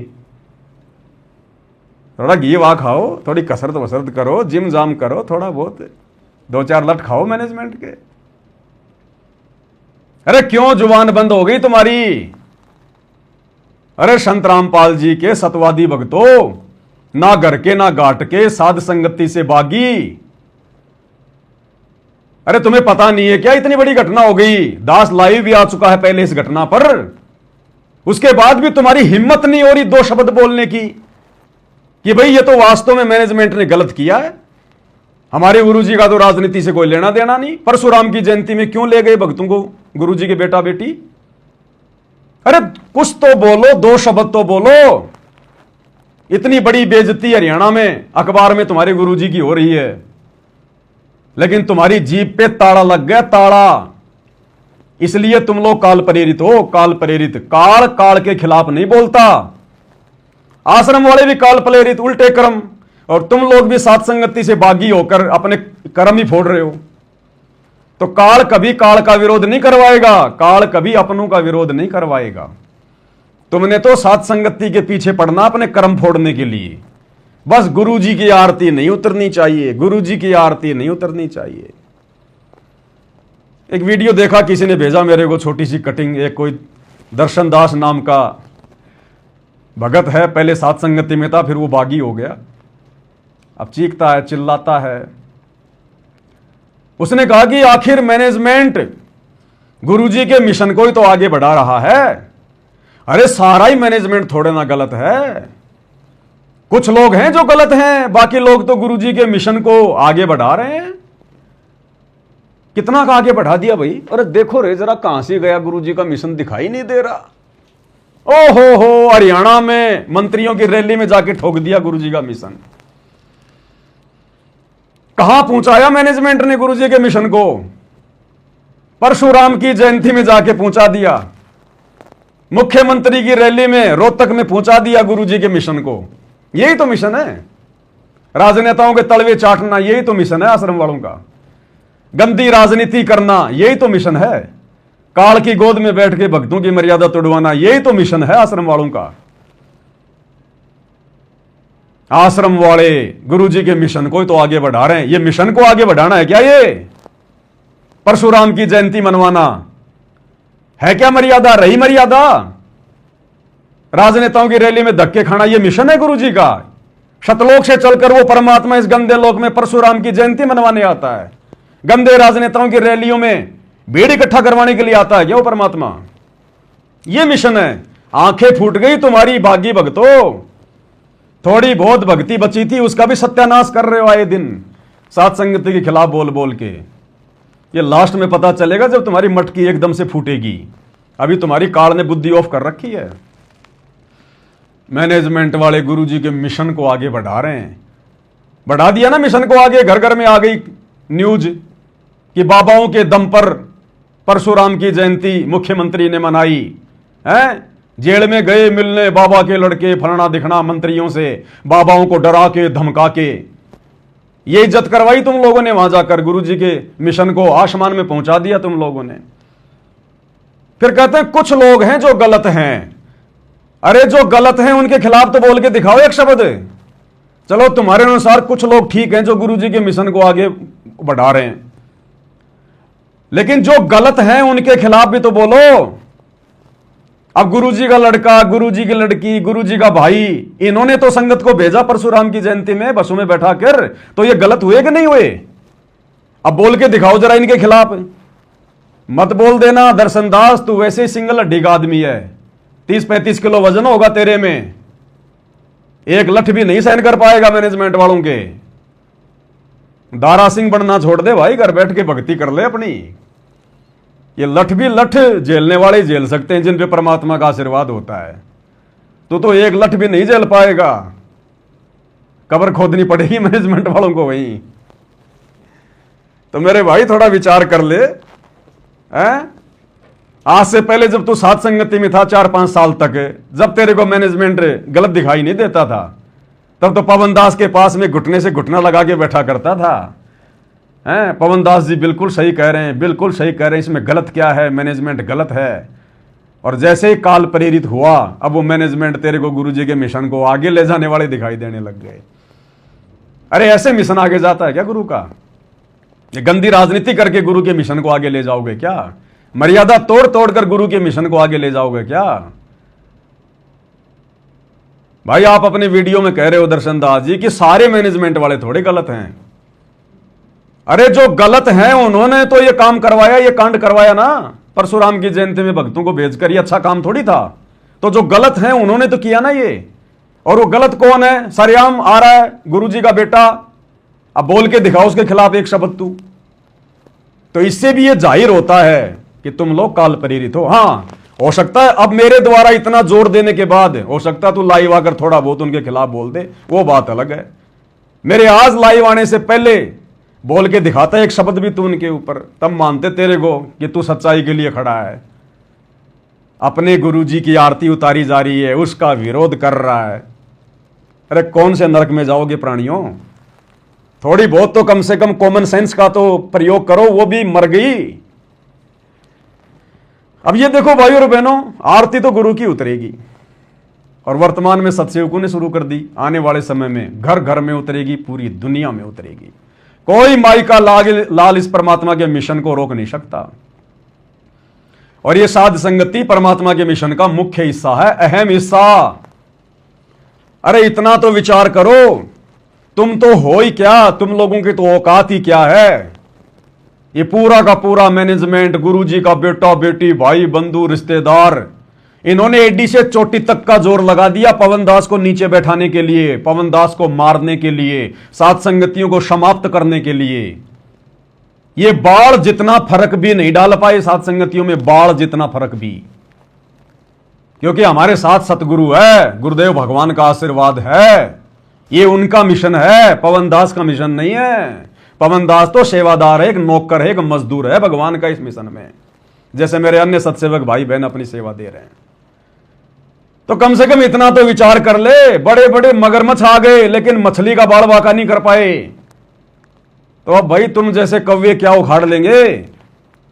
कम से कम ये तो विचार कर ले, तू है क्या मैनेजमेंट की तुलना में? जब वो कुछ नहीं कर पा रहे, ना कुछ कर पा रहे, और परमात्मा दिन रात आगे बढ़ा रहे हैं।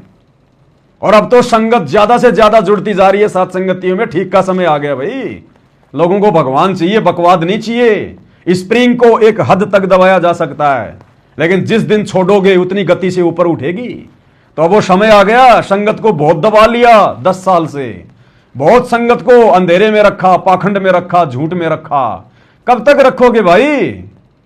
अंदर से जब गुरुजी का तत्व ज्ञान अंगड़ाई लेगा और जब सात संगति के वीडियो सुनेंगे, जैसे ही लाइट के संपर्क में लाइट आएगी, चचड़ के उठेंगे, तुरंत जागृत हो जाएंगे। रो रहे हैं ये हजारों की संख्या में भाई बहनों ने थालियों के ऑर्डर किए हैं, घर घर में भगवान की आरती शुरू हो गई। ऐसे ही कोई पवन दास की बात मान लेगा क्या? लेकिन यहां पर सत्य है, सत्य। यहां पर ज्ञान आधार है, गुरु का भरपूर आशीर्वाद है, सच्चाई है, सच्चाई। झूठ और पाखंड नहीं है, दोगलापन नहीं है। आंधी की तरह आए, तूफान की तरह भाग गए, ये वाला काम नहीं है सात संगति में।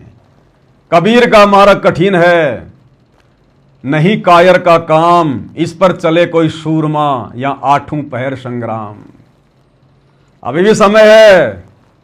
जो लोग फूफा कर रहे हैं फालतू में सात संगति के खिलाफ, गुरुजी से माफी मांग के और चुपचाप बैठ के भक्ति कर लो अपनी, नहीं तो दुर्गति दरवाजे पे खड़ी है। ये खोपड़ी के बाल 4 दिन में उड़ जाएंगे, पता भी नहीं चलेगा। ये काल सिर पर बैठा है।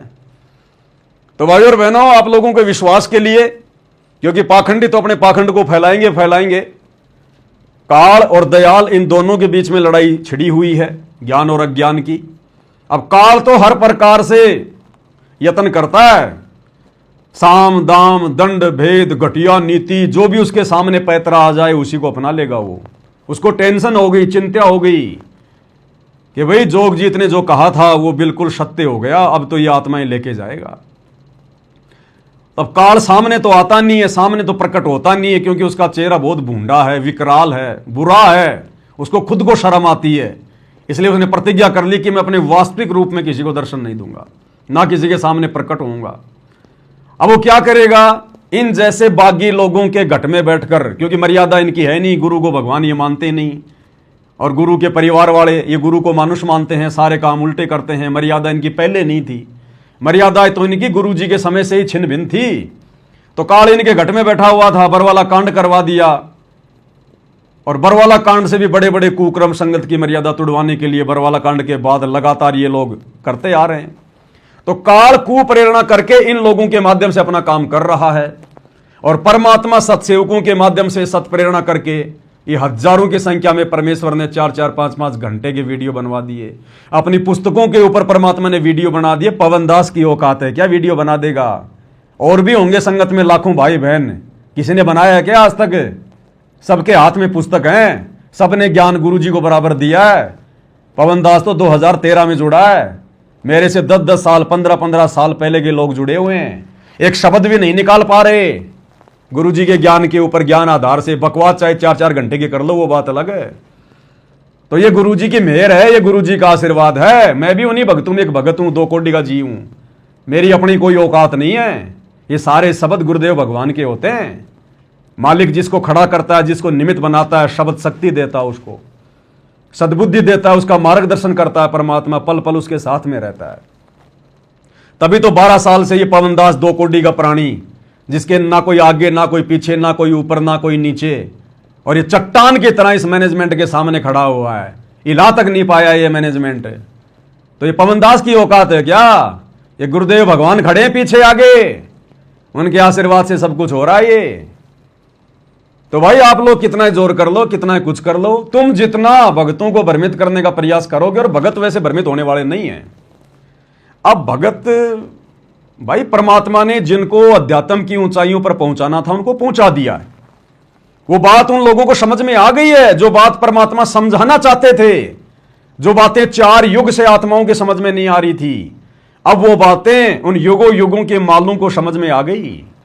तो सत्सेवक भाई बहनों को समझ में आ गया गुरु कौन है, गुरु को कैसे प्रसन्न करना है, हमने क्या करना है, किस रास्ते पर जा रहे हैं, सही क्या है गलत क्या है। गुरु के ज्ञान आधार को सामने रख के निर्णय करने में लोग सक्षम हैं। सभी लोग गांधारी की तरह आंखों पे काली पट्टी बांधकर हरियाणा रोडवेज की बसों में बैठकर परशुराम की जयंती में धक्के खाने वाले नहीं हैं। परमात्मा के ज्ञानी भगत हैं। परमात्मा कहते हैं अकलमंद एक गणा और बिना अकल के लाख। अगर थोड़े बहुत भगत भी अगर अकलमंद होंगे तो परमात्मा तो उससे भी प्रसन्न है, और बिना अकल के वो लाखों की भीड़ देख लो उन आश्रमों में। उनको चाहे परशुराम की जयंती में ले जाओ, चाहे कबीर जी की जयंती में ले जाओ, चाहे कहीं ले जाओ तुम उनको।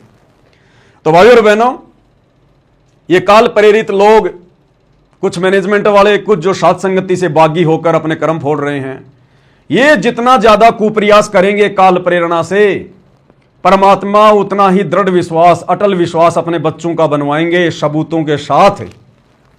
तो ये लोग जो पांति पंच पोहप कर पूजा, देव निरंजन और न दूजा, परमेश्वर की अमरवाणी का जो विरोध कर रहे हैं ना, कि ये तो विष्णु जी की पूजा है, देवी देवताओं की पूजा है, ये तो काल की पूजा है, गुरु जी की आरती नहीं उतारनी चाहिए। और किसकी उतारोगे? पत्थरों की उतारोगे क्या? अपने बाप दादाओं की उतारोगे क्या? तो देखिए भाई और बहनों, एक और प्रमाण दे दिया गुरुदेव भगवान ने। ये पवित्र पुस्तक है मुक्ति बोध, आप सबके सामने है मुक्ति बोध, और मुक्ति बोध का पेज नंबर 143 आप सभी भगत भाई बहनों के पास में पुस्तक होगी। सतलोक आश्रम मैनेजमेंट हरियाणा वालों ने निकाली हुई है। दास ने इसके ऊपर वीडियो भी बना दिए, तकरीबन 50 के आसपास।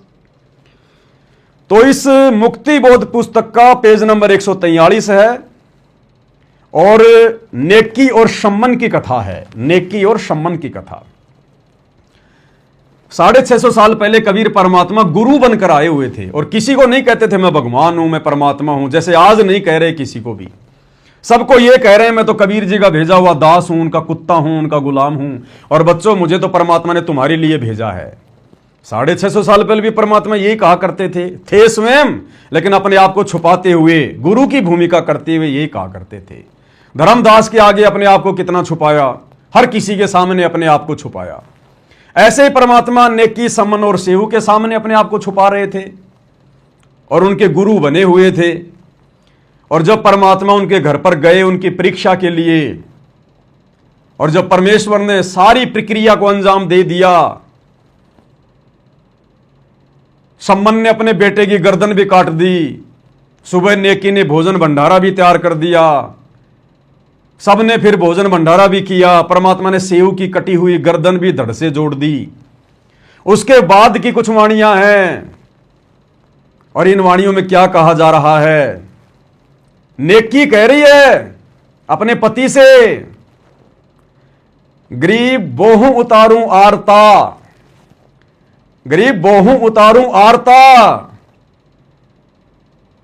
और ये जो पलके हैं ना, पलकें, ये जो बाल हैं पलकें, कहते हैं ये पलकों के जो बाल हैं ना, इनसे अपने गुरुजी के ऊपर मैं चवर करूं।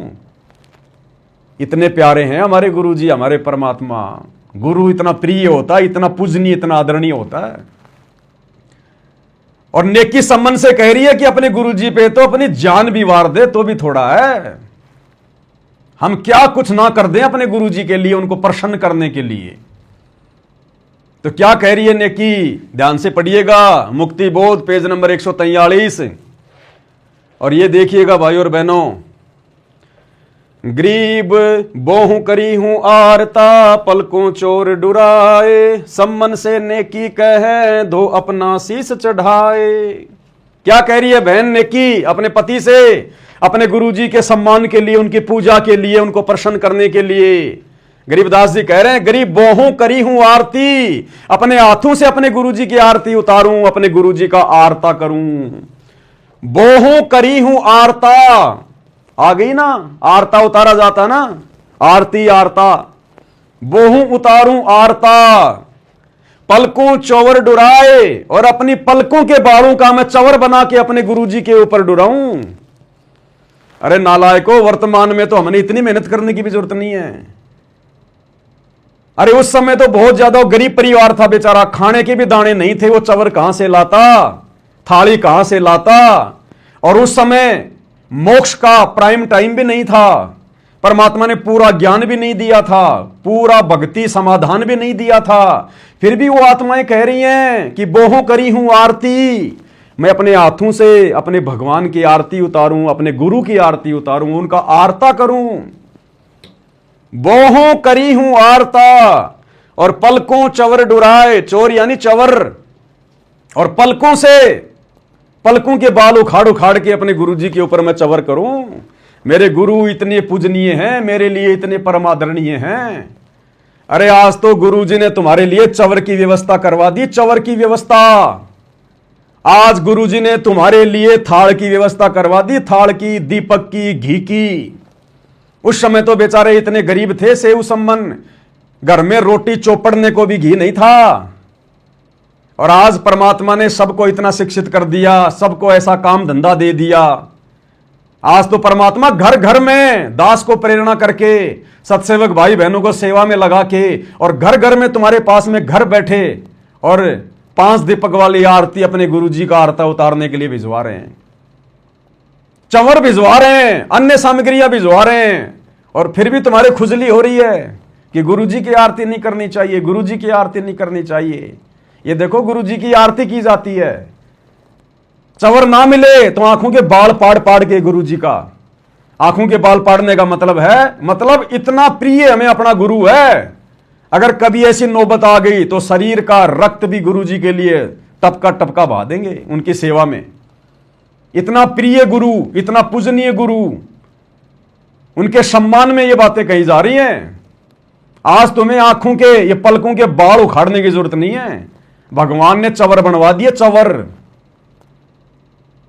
आरती घर घर में भगवान आरती की थाल भिजवा रहे हैं। अब बताओ फिर भी तुम्हारे गुरुजी की आरती उतारने में जोर आ रहा है, तो इससे बड़ा प्रमाण और क्या चाहिए मेरे भाई। अरे नेकी कह रही अपने पति से कि बोहूं करी हूं आरती, नैनो चवर डुराए। और गुरुजी आज घर पे आए हैं, गर्दन देव चढ़ाए। कर लो खुश परमात्मा को, आज इतना खुश किया जा सकता है। तो आज वो समय आ गया कलयुग की पिछली पीढ़ी का। इस समय तो भाई करनी पड़ेगी, अगर गुरु को प्रसन्न करना है तो। 650 साल पहले जब मोक्ष का समय नहीं था, पूरा ज्ञान नहीं था, पूरा समाधान नहीं था, उस समय भी आत्माएं अपने गुरुजी की आरती उतारने के लिए किस कदर तैयार थी।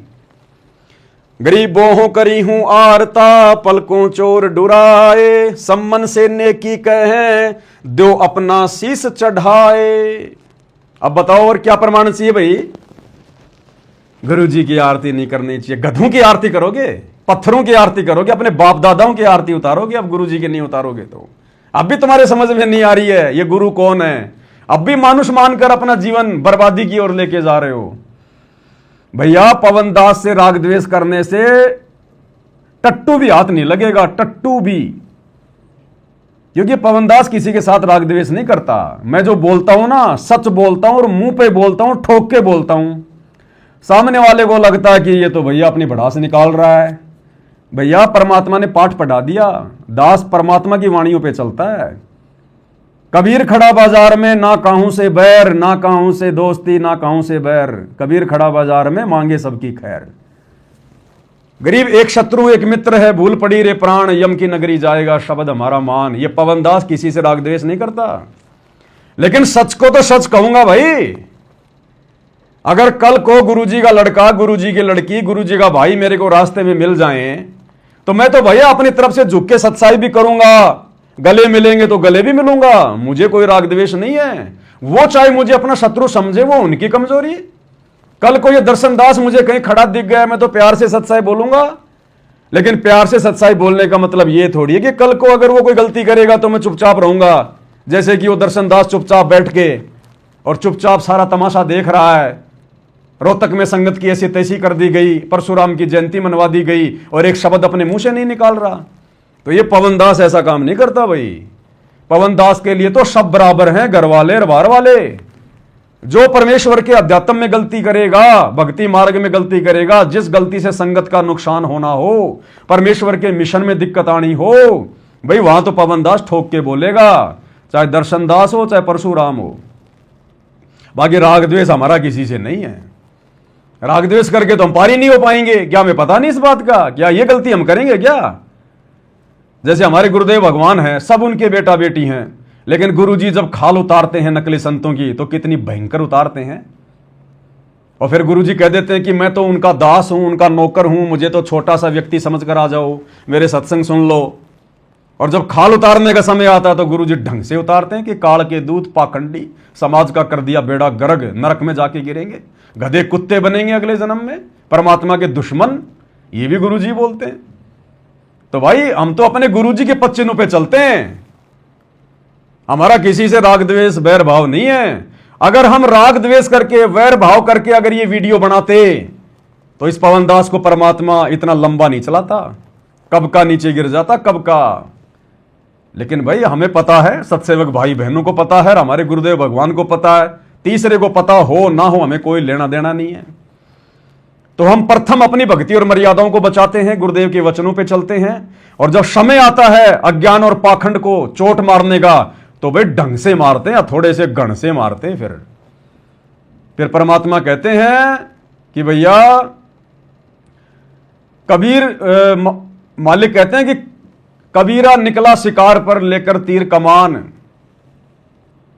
और ज्ञानी ज्ञानी बच गए, कोई मर गए मूर्ख, कुछ ऐसी वाणी है परमात्मा की। तो जो मूर्ख मूर्ख होंगे ना वो तो जड़ मरेंगे इन वीडियो से, इन बातों से। और भाई जो ज्ञानी भगत होंगे ना वो विचार कर लेंगे कि हाँ बात तो बिल्कुल काटे की है, बिल्कुल सही बात है भाई, सही बात है। हमारे भगवान के मार्ग में अगर कोई अज्ञान और पाखंड फैलाएगा, जिस अज्ञान और पाखंड को मिटाने के लिए 12 साल से हमारा भगवान जेल में बैठा है, हम कैसे उस अज्ञानी और पाखंडी का समर्थन कर देंगे? हम कैसे चुपचाप बैठे रहेंगे? चोट करेंगे ढंग से। लेकिन राग द्वेष हमें किसी से नहीं है, ईर्ष्या किसी से नहीं है, शत्रु भाव बिल्कुल भी शौपन में भी नहीं है। तभी तो गुरु जी का आशीर्वाद बरस रहा है, सात संगतियां निरंतर आगे की ओर बढ़ रही हैं, और ये मौका फिर नहीं मिलेगा, ध्यान रख लेना। ये तो टीचर की दयालुता होती है, जो विद्यार्थियों को थोड़ा मनोबल बढ़ाने के लिए उसको बोलना पड़ता है कि बच्चों भक्ति करो, जहाज के जहाज भर के जाएंगे, करोड़ों की संख्या में पार होंगे, पूरा विश्व पार होगा।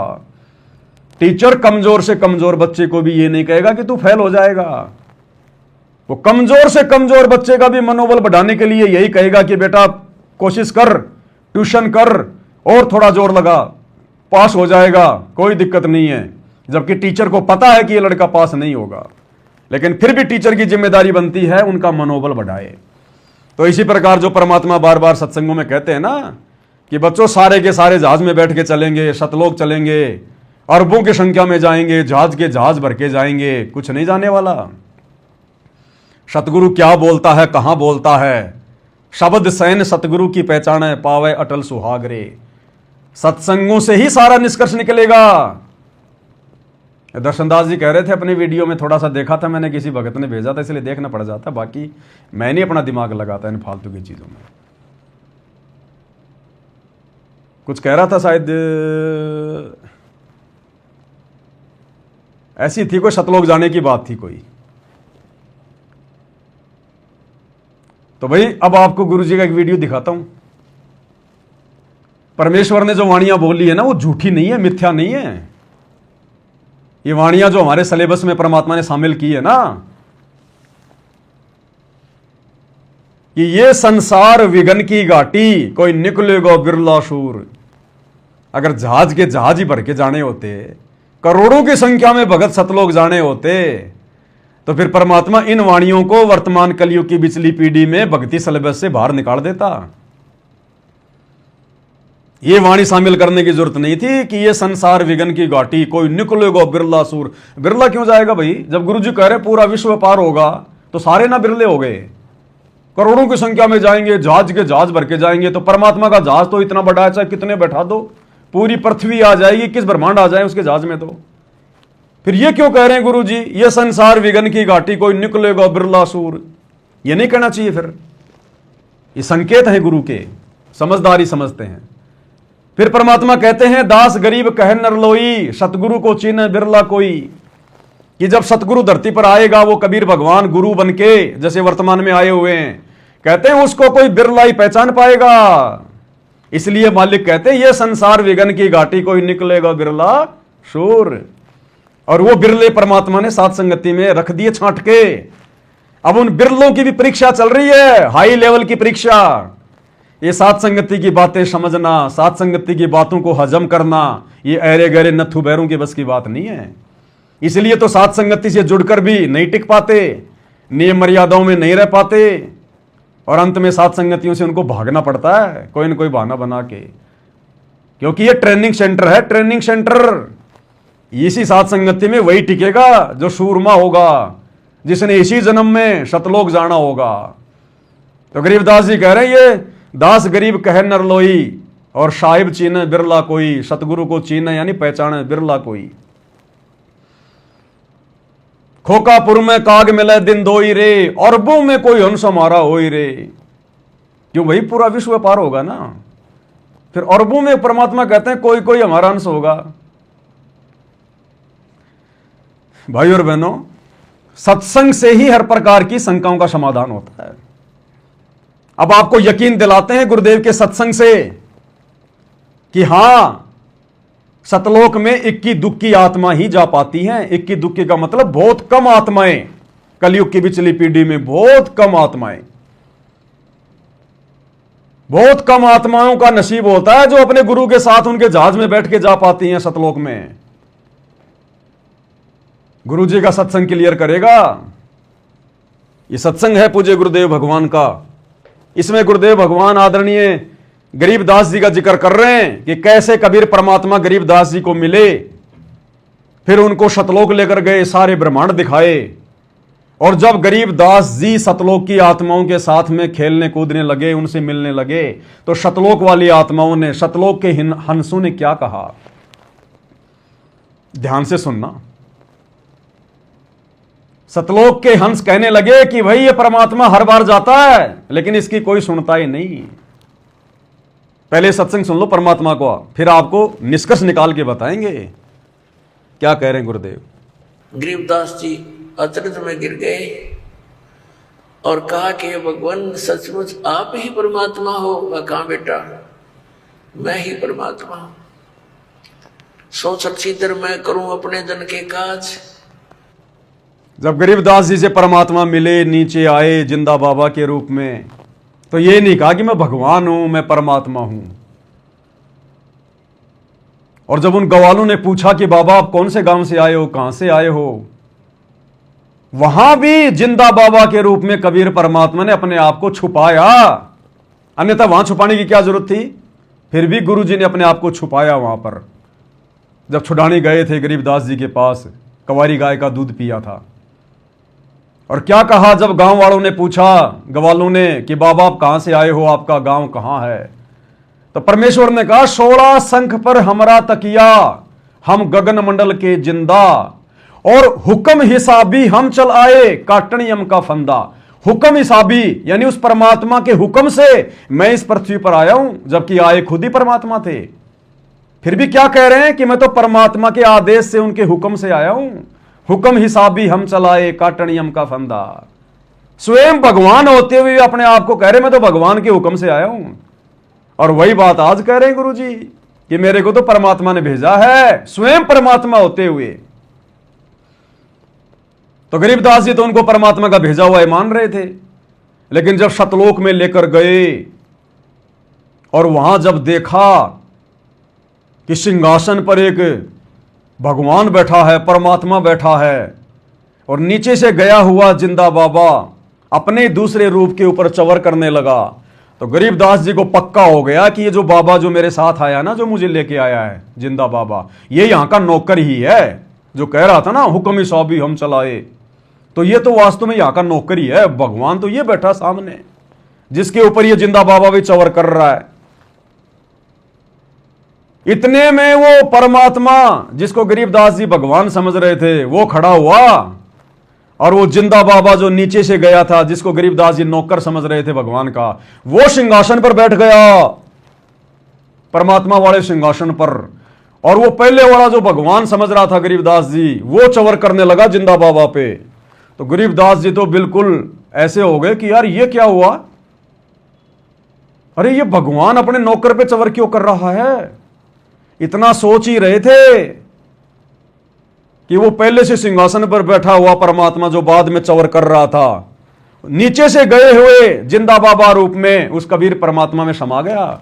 अकेला जिंदा बाबा रह गया, अनंत करोड़ उस सिंहासन के ऊपर, अकेले जिंदा बाबा, और चवर अपने आप हो रहा है। तब गरीबदास जी को यकीन हुआ कि ये तो खुद ही परमात्मा है, खुद ही भगवान है। तो नालायको, हमें ये उदाहरण गुरुजी ने क्यों समझाए? क्या हमने भी सतलोक में जाकर ही ये निर्णय करना पड़ेगा कि हमारे गुरुजी कोई नौकर हैं या क्या है, या स्वयं परमात्मा है? क्या वहां जाकर आंखें खोलोगे? वहां तक तो पहुंच भी नहीं पाओगे। उन आत्माओं को तो परमात्मा ने अपना गवाह बनाना था।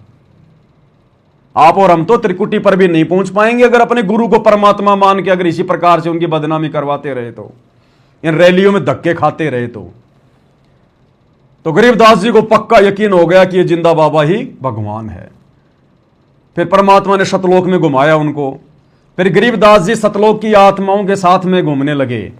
फिर उन आत्माओं ने क्या कहा, वो है मेन पॉइंट जो अभी आपको सुनाएंगे। तो गरीबदास जी ने वहां के देखे सब वो नजारे, वो समुद्र और वो भरे हुए दूधों और दहियों के माट, वो सरोवर देखे, फलदार वृक्ष देखे, और वहां का वातावरण देखा। कहा भगवान अब मुझे यही रख लो आपके बच्चे को। वहां के वो सब भक्त जो आत्मा हंस वहां पर रहते हैं, उनसे मिले। कबीर साहब ने फिर उनको सृष्टि रचना सुनाई। उन अन्य जो वहाँ रहते हैं पुण्यात्मा, उन्होंने बताया कि ऐसे ऐसे जो यहाँ से चले गए, उन्होंने ये गलती की थी और उसका दंड देखो कहाँ भोगना पड़ रहा है। परमात्मा जाते हैं कोई सुनता नहीं, परमात्मा जाते हैं कोई सुनता नहीं, परमात्मा जाते हैं कोई सुनता नहीं, परमात्मा जाते हैं कोई सुनता नहीं। सतलोक की हंस आत्माओं ने क्या कहा गरीबदास जी को कि परमात्मा जाते हैं लेकिन कोई सुनता नहीं। उन सतलोक की आत्माओं को यह शब्द कहने की क्या आवश्यकता पड़ी गरीबदास जी को कि भाई परमात्मा जाते हैं उस गंदे लोक में लेकिन कोई सुनता नहीं। अगर सतलोक में नीचे से हवाई जहाज भर भर के भगतों के जाते, अगर करोड़ों अरबों भगत नीचे से पार होके सतलोक जाते, पूरा विश्व पार होकर सतलोक जाता, तो वहां की आत्माओं को तो सब पता है। फिर वो आत्माएं ये क्यों बोली गरीबदास जी को कि परमात्मा नीचे जाता है कोई सुनता नहीं, कोई इक्का दुक्का जाता है, इक्का दुक्का। ये संसार विघन की घाटी, कोई निकलेगा बिरला सूर। अरे अगर करोड़ों की संख्या में जाते तो वो सतलोक की आत्माएं गरीबदास जी को ये ना कहती कि परमात्मा जाते हैं लेकिन कोई सुनता ही नहीं। अगर जहाज के जहाज भर के जाते सतलोक में इस काल के लोग से भक्तों के, तो वो तो कह देते कि गरीबदास जी बहुत अच्छा हुआ तू आ गया, देख और भी भाई बहन जहाज के जहाज भर के आ रहे हैं। जब भी परमात्मा जाते हैं जहाज के जहाज भर के लाते हैं। ये सतगुरु के मुख कमल से निकले शब्द हैं। ये परमात्मा है या झूठ का रिंचक भी नहीं होता। जो कह रहे हैं आंखों देखी कहते हैं परमात्मा। एक एक शब्द सतगुरु का परम सत्य होता है। तो सतगुरु यहां पर हम जीव आत्माओं का मनोबल बढ़ाने के लिए ये बातें बोलते हैं कि बच्चों भक्ति करो, सारे पार होंगे, सारे पार होंगे, जहाज के जहाज भर के जाएंगे, करोड़ों करोड़ों जाएंगे, पूरा विश्व पार होगा। तो हम लोग भक्ति पे लगे रहे कि भाई अब की बार तो नंबर आ ही जाएगा। अगर इसी प्रकार से जहाज के जहाज भर के जाते सतलोक में, तो उन आत्माओं को तो दिव्य दृष्टि प्राप्त है, सतलोक की हंस आत्माओं को। फिर वो गरीबदास जी को ये ना कहते कि परमात्मा जाता है लेकिन कोई सुनता ही नहीं। ये नहीं कहा कि परमात्मा हमें भेजता है, या परमात्मा अपना कोई अवतार भेजता है, या परमात्मा किसी आत्मा को भेजता है। परमात्मा जाते हैं, स्वयं कबीर भगवान ही जाते हैं, जो आज आए हुए हैं सतगुरु रामपाल जी। लेकिन कोई सुनता नहीं है। थोड़ी बहुत आत्माएं, चंद आत्माएं इस कलयुग की पिछली पीढ़ी में सुनती हैं। अब आप देख लो, आपकी आंखों के सामने है। आज सतगुरु रामपाल जी को परमात्मा मान के उनके कितने भगत पूज रहे हैं। बाकी दुनिया तो छोड़ो आप, बाकी दुनिया की तुलना में 8 अरब की जनसंख्या है, 800 करोड़ की। आधा प्रतिशत लोग भी संत रामपाल जी की शरण में नहीं है। अगर 800 करोड़ का आधा प्रतिशत निकालोगे, इतने लोग भी संत रामपाल जी की शरण में नहीं है। और जितने हैं उनमें से मुट्ठी भर लोग केवल गुरु को परमात्मा मान के अभ्यास कर रहे हैं सतलोक जाने का। गुरु की आरती उतार के, गुरु को परमात्मा मान के, ज्ञान आधार से भक्ति करके, गुरु को भोग लगा के प्रयास कर रहे हैं, रिहर्सल कर रहे हैं गुरु को प्रसन्न करने का। तो बताओ, जहाज के जहाज भर के जाने वाले काम हो रहे हैं क्या? पूरा विश्व पार होगा ये काम हो रहा है क्या? इसलिए उन हंस आत्माओं ने कहा, और गुरुदेव ने अपने मुख कमल से उसको प्रमाणित किया। सतलोक की हंस आत्माओं ने कहा कि परमात्मा जाते लेकिन कोई सुनता नहीं। जाते हैं कोई सुनता नहीं, परमात्मा जाते हैं कोई सुनता नहीं, परमात्मा जाते हैं कोई सुनता नहीं। उस काल के ही बातों में फंसे पड़े हैं, उसके झूठे सुख में सब वहीं पर व्यस्त हैं। जन्म और मृत्यु और 84 लाख प्रकार के प्राणियों के शरीरों में वो कष्ट उठा रहे हैं। तो गरीबदास फंसे पड़े हैं, काल की व्यवस्था में सड़ रहे हैं, परमात्मा की बात कोई सुनता नहीं। कहां सुन रहे हैं? देख लो, ये परशुराम की जयंती मनाने पहुंच गए, सुन रहे हैं अपने भगवान की। कौन सा दिन कहा गुरुजी ने किसी राजनेता की रैली में जाने के लिए, परशुराम की जयंती में जाने के लिए, किसी की भी जयंती में जाने के लिए कोई आदेश है गुरुजी का? 30 साल से किसी सत्संग में कहा, किसी को आदेश दिया? नहीं मान रहे ना परमात्मा की। तो वो सतलोक की आत्माएं सही तो कह रही हैं कि परमात्मा जाता है कोई सुनता नहीं। तो चंद आत्माएं सुनने को तैयार हुई है, जिन आत्माओं को गुरुजी ने युगों युगों से ट्रेनिंग दी है। आप और हम सत्सेवक भाई बहन कोई आज के नहीं है। ये गधे कुत्ते के शरीर से आए हुए हैं सतलोक आश्रम वाले एरिया भगत, जो इन आश्रमों में जा रहे हैं। तभी तो इनकी बुद्धि में नहीं आ रही बात है। ये तत्व ज्ञान ऐसे समझ में नहीं आता। जो अभी ताजा ताजा 84 लाख योनियों से आते हैं ना, वो गुरु की बातों को सीरियस नहीं लेते। वो गुरु को परमात्मा नहीं मान सकते। हृदय से, जुबान से तो बोल देंगे सतगुरु रामपाल जी भगवान की जय, भगवान की जय, और 2 मिनट में भगवान की फिर बेइज्जती भी करवा देंगे रैलियों में जा जाके, परशुराम की जयंती मना मना के। तो ये 84 लाख योनियों से आए हुए प्राणी है ज्यादातर। और जो थोड़ी बहुत कोई अच्छी आत्मा होगी, वो गुरु जी के हिसार जेल से बाहर आने से पहले पहले समझ जाएगी और साथ संगति से जुड़ जाएगी। और आप और हम वो विशेष आत्मा है परमात्मा की। गरीब साधु सेती मस्करी चोरा नाल खुशहाल, और मल अखाड़ा जीतेंगे युगन युगन के माल। युगों युगों से ये परमात्मा आप और हमें मनुष्य जन्म देता हुआ आ रहा है। आप और हमको अपने शरण में लेकर भक्ति कर जो ये करवाता हुआ आ रहा है। ये रिहर्सल परमात्मा आप और हमारे से करवा रहा। तब आज जाके हमारे भगवान समझ में आया है। तब आज संगत में जाके 2 फाड़ हो गए, 2 पार्ट हो गए कि भैया हम तो काल की व्यवस्था में नहीं सड़ेंगे, हम तो देखा देखी में नहीं चलेंगे, हम तो गुरुजी के तत्व ज्ञान पे चलेंगे भाई, हम तो गुरुजी के आदेश को फॉलो करेंगे, जो सत्संग रूपी आदेश है, या गुरुजी आमने सामने होकर आदेश देंगे। और इस परीक्षा के समय में तो भैया हम वो करेंगे जो बिल्कुल हमें उचित लगेगा, क्योंकि परीक्षा के समय में टीचर की बात भी नहीं मानी जाती है।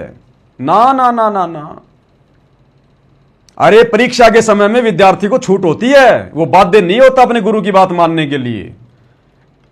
परीक्षा में सवाल आ गया भारत की राजधानी लिखो, और 4 ऑप्शन है, दिल्ली, बंबई, आगरा, मथुरा, और उस बच्चे को पता है कि भारत की राजधानी नई दिल्ली है, मुझे नई दिल्ली लिखना है।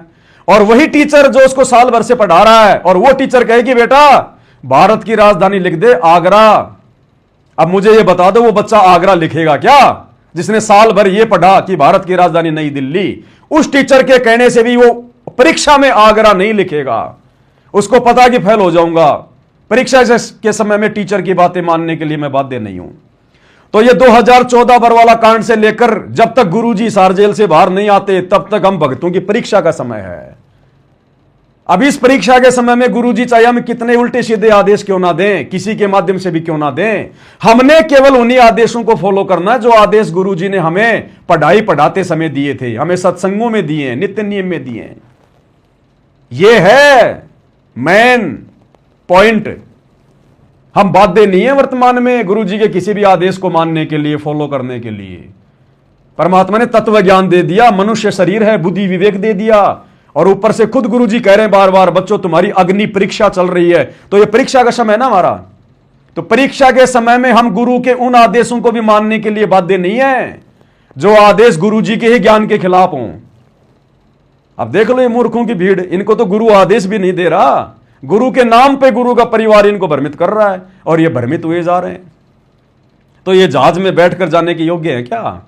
इसलिए परमात्मा कहते हैं ये संसार विघन की घाटी कोई निकलेगा बिरला सूर। तो ये रिहर्सल तो सत्सयुगों की हो रही है, सतलोक जाने की। तो भाई और बहनों, ये अज्ञान और पाखंड के ऊपर इसी प्रकार से प्रहार होता रहेगा जब तक गुरुदेव भगवान मार्गदर्शन करते रहेंगे, सद्बुद्धि देते रहेंगे। और जब जब ऐसी घटनाएं संगत में आएंगी जो गुरुदेव के भक्ति विधान के खिलाफ होंगी, मर्यादाओं के विपरीत होंगी, तो भैया हम सत्सेवक चुप नहीं बैठ सकते। जब तक हमारी श्वासें हैं, गुरुदेव का आशीर्वाद है, हम इसी प्रकार से डंके की चोट पर उन काले चेहरों को उजागर करते रहेंगे जो काल की गोद में बैठकर सतगुरु की बदनामी का कारण बने हुए हैं। और इसीलिए परमात्मा ने अपन एक शब्द में ये बातें कही है। ये पवित्र पुस्तक है सतगुरु महिमा शब्द संग्रह, जो गुरुदेव के आशीर्वाद से छपवाई गई है और सत्सेवक भाई बहनों को डाक के द्वारा घर घर भेजी जा रही है, जिसमें गुरुदेव के सभी शब्द हैं। इस शब्द पुस्तिका में सतगुरु शब्द महिमा के अंदर शब्द है निरंजन धन तेरा दरबार, शब्द नंबर 49 है, पेज नंबर 132। अब यही तो परमेश्वर ने समझाया हमारे को इस काल लोक का झंझट का सारा सिस्टम। निरंजन धन तेरा दरबार, जहां पर तनिक न न्याय विचार। निरंजन धन तेरा दरबार, जहां पर तनिक न न्याय विचार। जरा भी न्याय विचार नहीं है, संसार में तो है ही नहीं, दुनिया में तो है ही नहीं, अरे इन आश्रमों में भी जरा भी न्याय विचार नहीं है। सरेआम जिस गुरु ने भक्ति और मर्यादा बचाने के लिए दिन रात एक कर दी, 2-2 बार की जेल, 12 साल से जेल में, आज उसी गुरु की छाती पर पैर रखकर लात मारकर और उनके भक्तों की मर्यादा तोड़वाई जा रही है कोई न्याय विचार? इस काल ने ऐसा आडंबर फैला दिया, ऐसा पाखंड रच दिया कि जाओ जोग जीत संसारा, जीव न माने कहा तुम्हारा। आज इतना उल्टा ज्ञान में रंग दिया इन आश्रम वालों को इस काल ने, अपने ही गुरु के वचनों को संगत भूल गई और गुरु की उल्टी बदनामी करवा रही है। निरंजन धन तेरा दरबार, जहां तनिक ना न्याय विचार। वैश्या ओडे मुल मुल खासा, गल मोतियों के हार। जो पाखंडी है, आडंबर को बढ़ावा देने वाले हैं, झूठे हैं, फरेबी हैं, काल प्रेरित हैं, वो तो मौज कर रहे हैं संगत के ज्योति पाठ और दान पर, काल के पक्ष में खड़े होकर गुरु की बदनामी करवा रहे हैं। तो कहते हैं इस काल के लोक में वैश्या ओडे मुल मुल खासा, गल मोतियों के हार। पतिव्रता को मिले न खादी, वो सूखा निरस आहार। निरंजन धन तेरा दरबार निरंजन, धन तेरा दरबार, जहां पर तनिक न न्याय विचार। संगत में तनिक भी न्याय विचार नहीं है, कॉमन सेंस भी मर चुकी है आश्रमों से जुड़ी हुई संगत की। भाई पाखंडी की पूजा जग में संत को कहें लबाड़। इन आश्रमों में इन पाखंडियों की पूजा हो रही है, मैनेजमेंट वालों की, गुरुजी के बेटा बेटी भाई बंधु रिश्तेदारों की। अरे इन मैनेजमेंट वालों के गुरुजी के ज्ञान विरुद्ध आदेशों को सत्य मानकर और तुरंत थैला उठा के दौड़ लेना इनकी पूजा करने में आता है। गुरु को तजे भजे जो आना, ता पशुओं को फोकट ज्ञाना। तो परमात्मा कहते पाखंडियों की पूजा जग में संत को कहें लबाड़। और ये संत भगत बेचारे साथ संगति में दिन रात गला फाड़ फाड़ के थूक बिलो रहे हैं कि मर्यादा मत तोड़ो, मर्यादा मत तोड़ो, अग्नि परीक्षा का समय है, बाद में रोगे।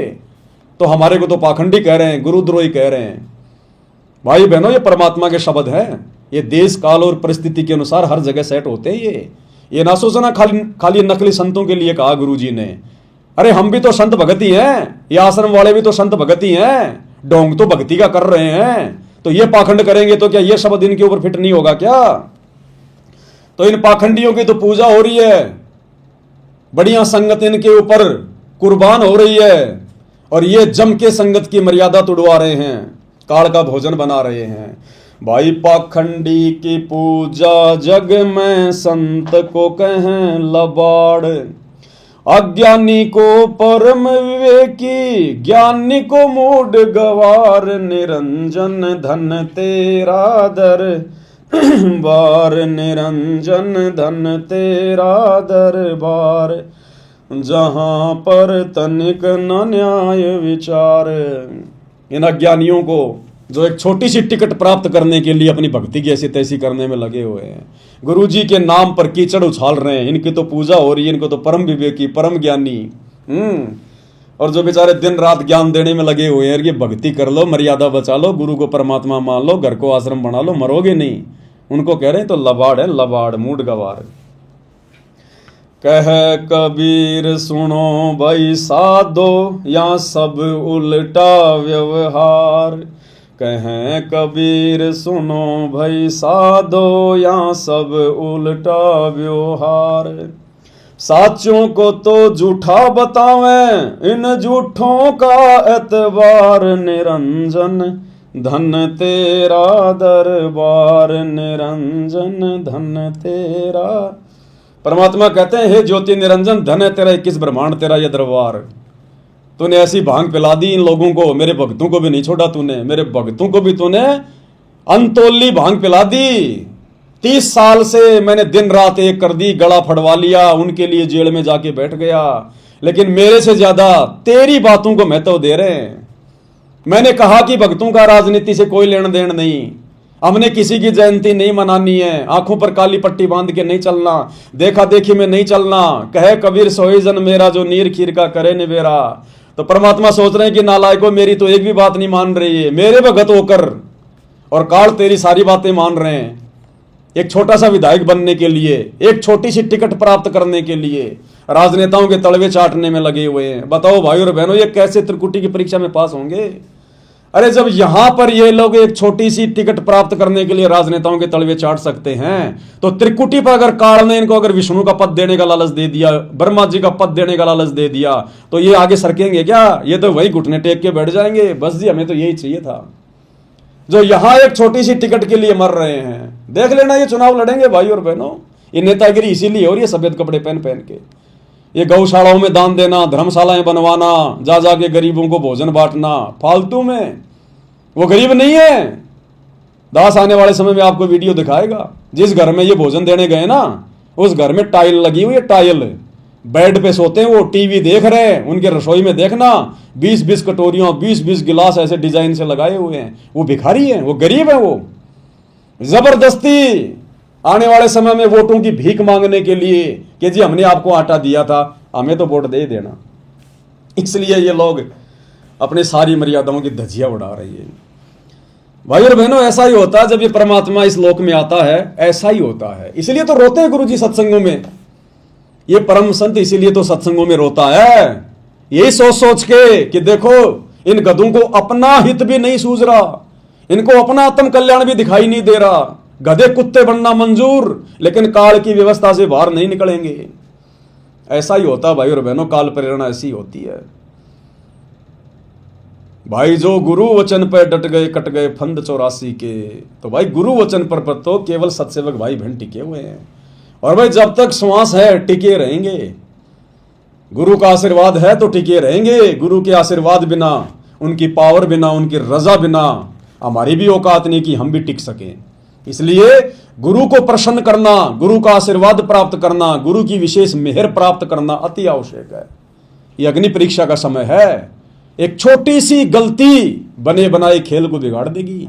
जैसे एक छोटी सी माचिस की तिल्ली पूरे गांव को आग लगा सकती है, इस प्रकार वर्तमान में इस महाअग्नि परीक्षा के समय में ज्यादा समय नहीं बचा है। 2-2.5 साल का समय है, 2028 तक का खेल है ये।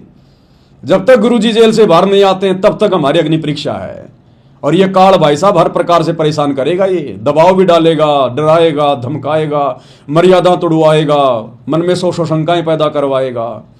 इसीलिए तो भगवान ने पिछले 8-10 वर्षों से सात संगति को खड़ा करके अपने बच्चों को दिन रात ये खीर खिलाई है। दास जैसे कुछ भक्तों को प्रेरणा करके परमात्मा दिन रात वीडियो बनवा रहे हैं ज्ञान आधार से। जा जाकर सात संगतियों में वीडियो बनाए, पुस्तकों पे वीडियो बनाए, सत्संगों पे वीडियो लाइव आके भगत भाई बहनों को दृढ़ कर रहे हैं। तो काल को तो चिंता है, काल तो विरोध करवाएगा ना, और अपनों से विरोध करवाएगा। पहले सात संगति में जोड़ेगा, 2-4-5 महीने रहेंगे, 1-2 साल रहेंगे, फिर उनकी वो दाढ़ यहां पर गलती नहीं है, वो मर्यादा उनसे निभाई नहीं जाती कि और ऐसी ऐसी मर्यादा। फिर वो सात संगति में कोई ना कोई बहाना करके फिर वो बागी हो जाते हैं, फिर वो थूक बिलोते हैं, फालतू में अपने कर्म फोड़ते हैं, लेना है देना दो, अपना खुद का सत्यानाश कर लेते हैं। तो भैया ये भक्ति मार्ग है, जहां पर सत्यता होगी वहां पर काल की तो एंट्री होगी होगी। तो ये काली प्रेरणा है जो सात संगतियों का विरोध कर रहे हैं, और दूसरी तरफ उन आश्रमों में काल प्रेरणा है जो अपने गुरुजी की मर्यादाओं की धज्जियां उड़ा के सारे मर्यादा विरुद्ध कर्म कर रहे हैं। तो भाई और बहनों, परमात्मा आप और हम सबको सद्बुद्धि दें, आशीर्वाद दें, हमारा मार्गदर्शन करें। हम अपने गुरुदेव भगवान के सिवा कुछ ना सोचें। द्वार धनी के पड़ा रहे, धक्का धनी के खाए, 100 काल जल जोरी पर द्वार छोड़ ना जाए। आप और हमारी अंतिम कोशिश ये होनी चाहिए कि परमेश्वर सुई के नोक जितना भी हम आपके चरणों से दूर ना हो जाएं। ये परमात्मा हम आपके भरोसे हैं, आपके आश्रय हैं परमेश्वर। हमारा अपना कुछ नहीं है, आगे पीछे दाएं बाएं ऊपर नीचे, ना हमारा कोई रिश्तेदार है, ना हमारा कोई परिवार है। हम तो रोज भगवान से कहते हैं कि सुख संपत्ति परिवार धन और सुंदर नारी हो, सपने में इच्छा नहीं करूं, गुरु आण तुम्हारी हो। केवल परमात्मा आप ही चाहिए, केवल आप ही से उम्मीद है, आप ही हमारा सहारा हो। मुझे यहां का कोई सुख नहीं चाहिए, ये परिवार भी नहीं चाहिए, झूठा परिवार, और ये धन दौलत नहीं चाहिए। सुख संपत्ति परिवार धन और सुंदर नारी हो, सपने में इच्छा नहीं करूं, गुरु आण तुम्हारी हो। तुम्हारी सौगंध है गुरु जी, तब कहीं जाकर बचेंगे। हर प्रकार से अपने आप को गुरु जी को समर्पित करके चलना पड़ेगा इस महाअग्नि परीक्षा के समय में, नहीं तो बनी बनाई बात पे पानी फेर देगा ये काल एक झटके में। तो भाई और बहनों, दृढ़ रहने की आवश्यकता है परमात्मा पे विश्वास करके। तो गुरुदेव भगवान के आशीर्वाद से आज के वीडियो में केवल इतना ही, फिर परमात्मा प्रेरणा करेंगे। दास उनका नौकर आपकी सेवा में हाजिर होगा। तब तक गुरुदेव भगवान हम सबको आशीर्वाद दें, आज्ञा दें, सद्बुद्धि दें, हमारा मार्गदर्शन करें। बंदी छोड़ सतगुरु रामपाल जी परमेश्वर जी की जय हो।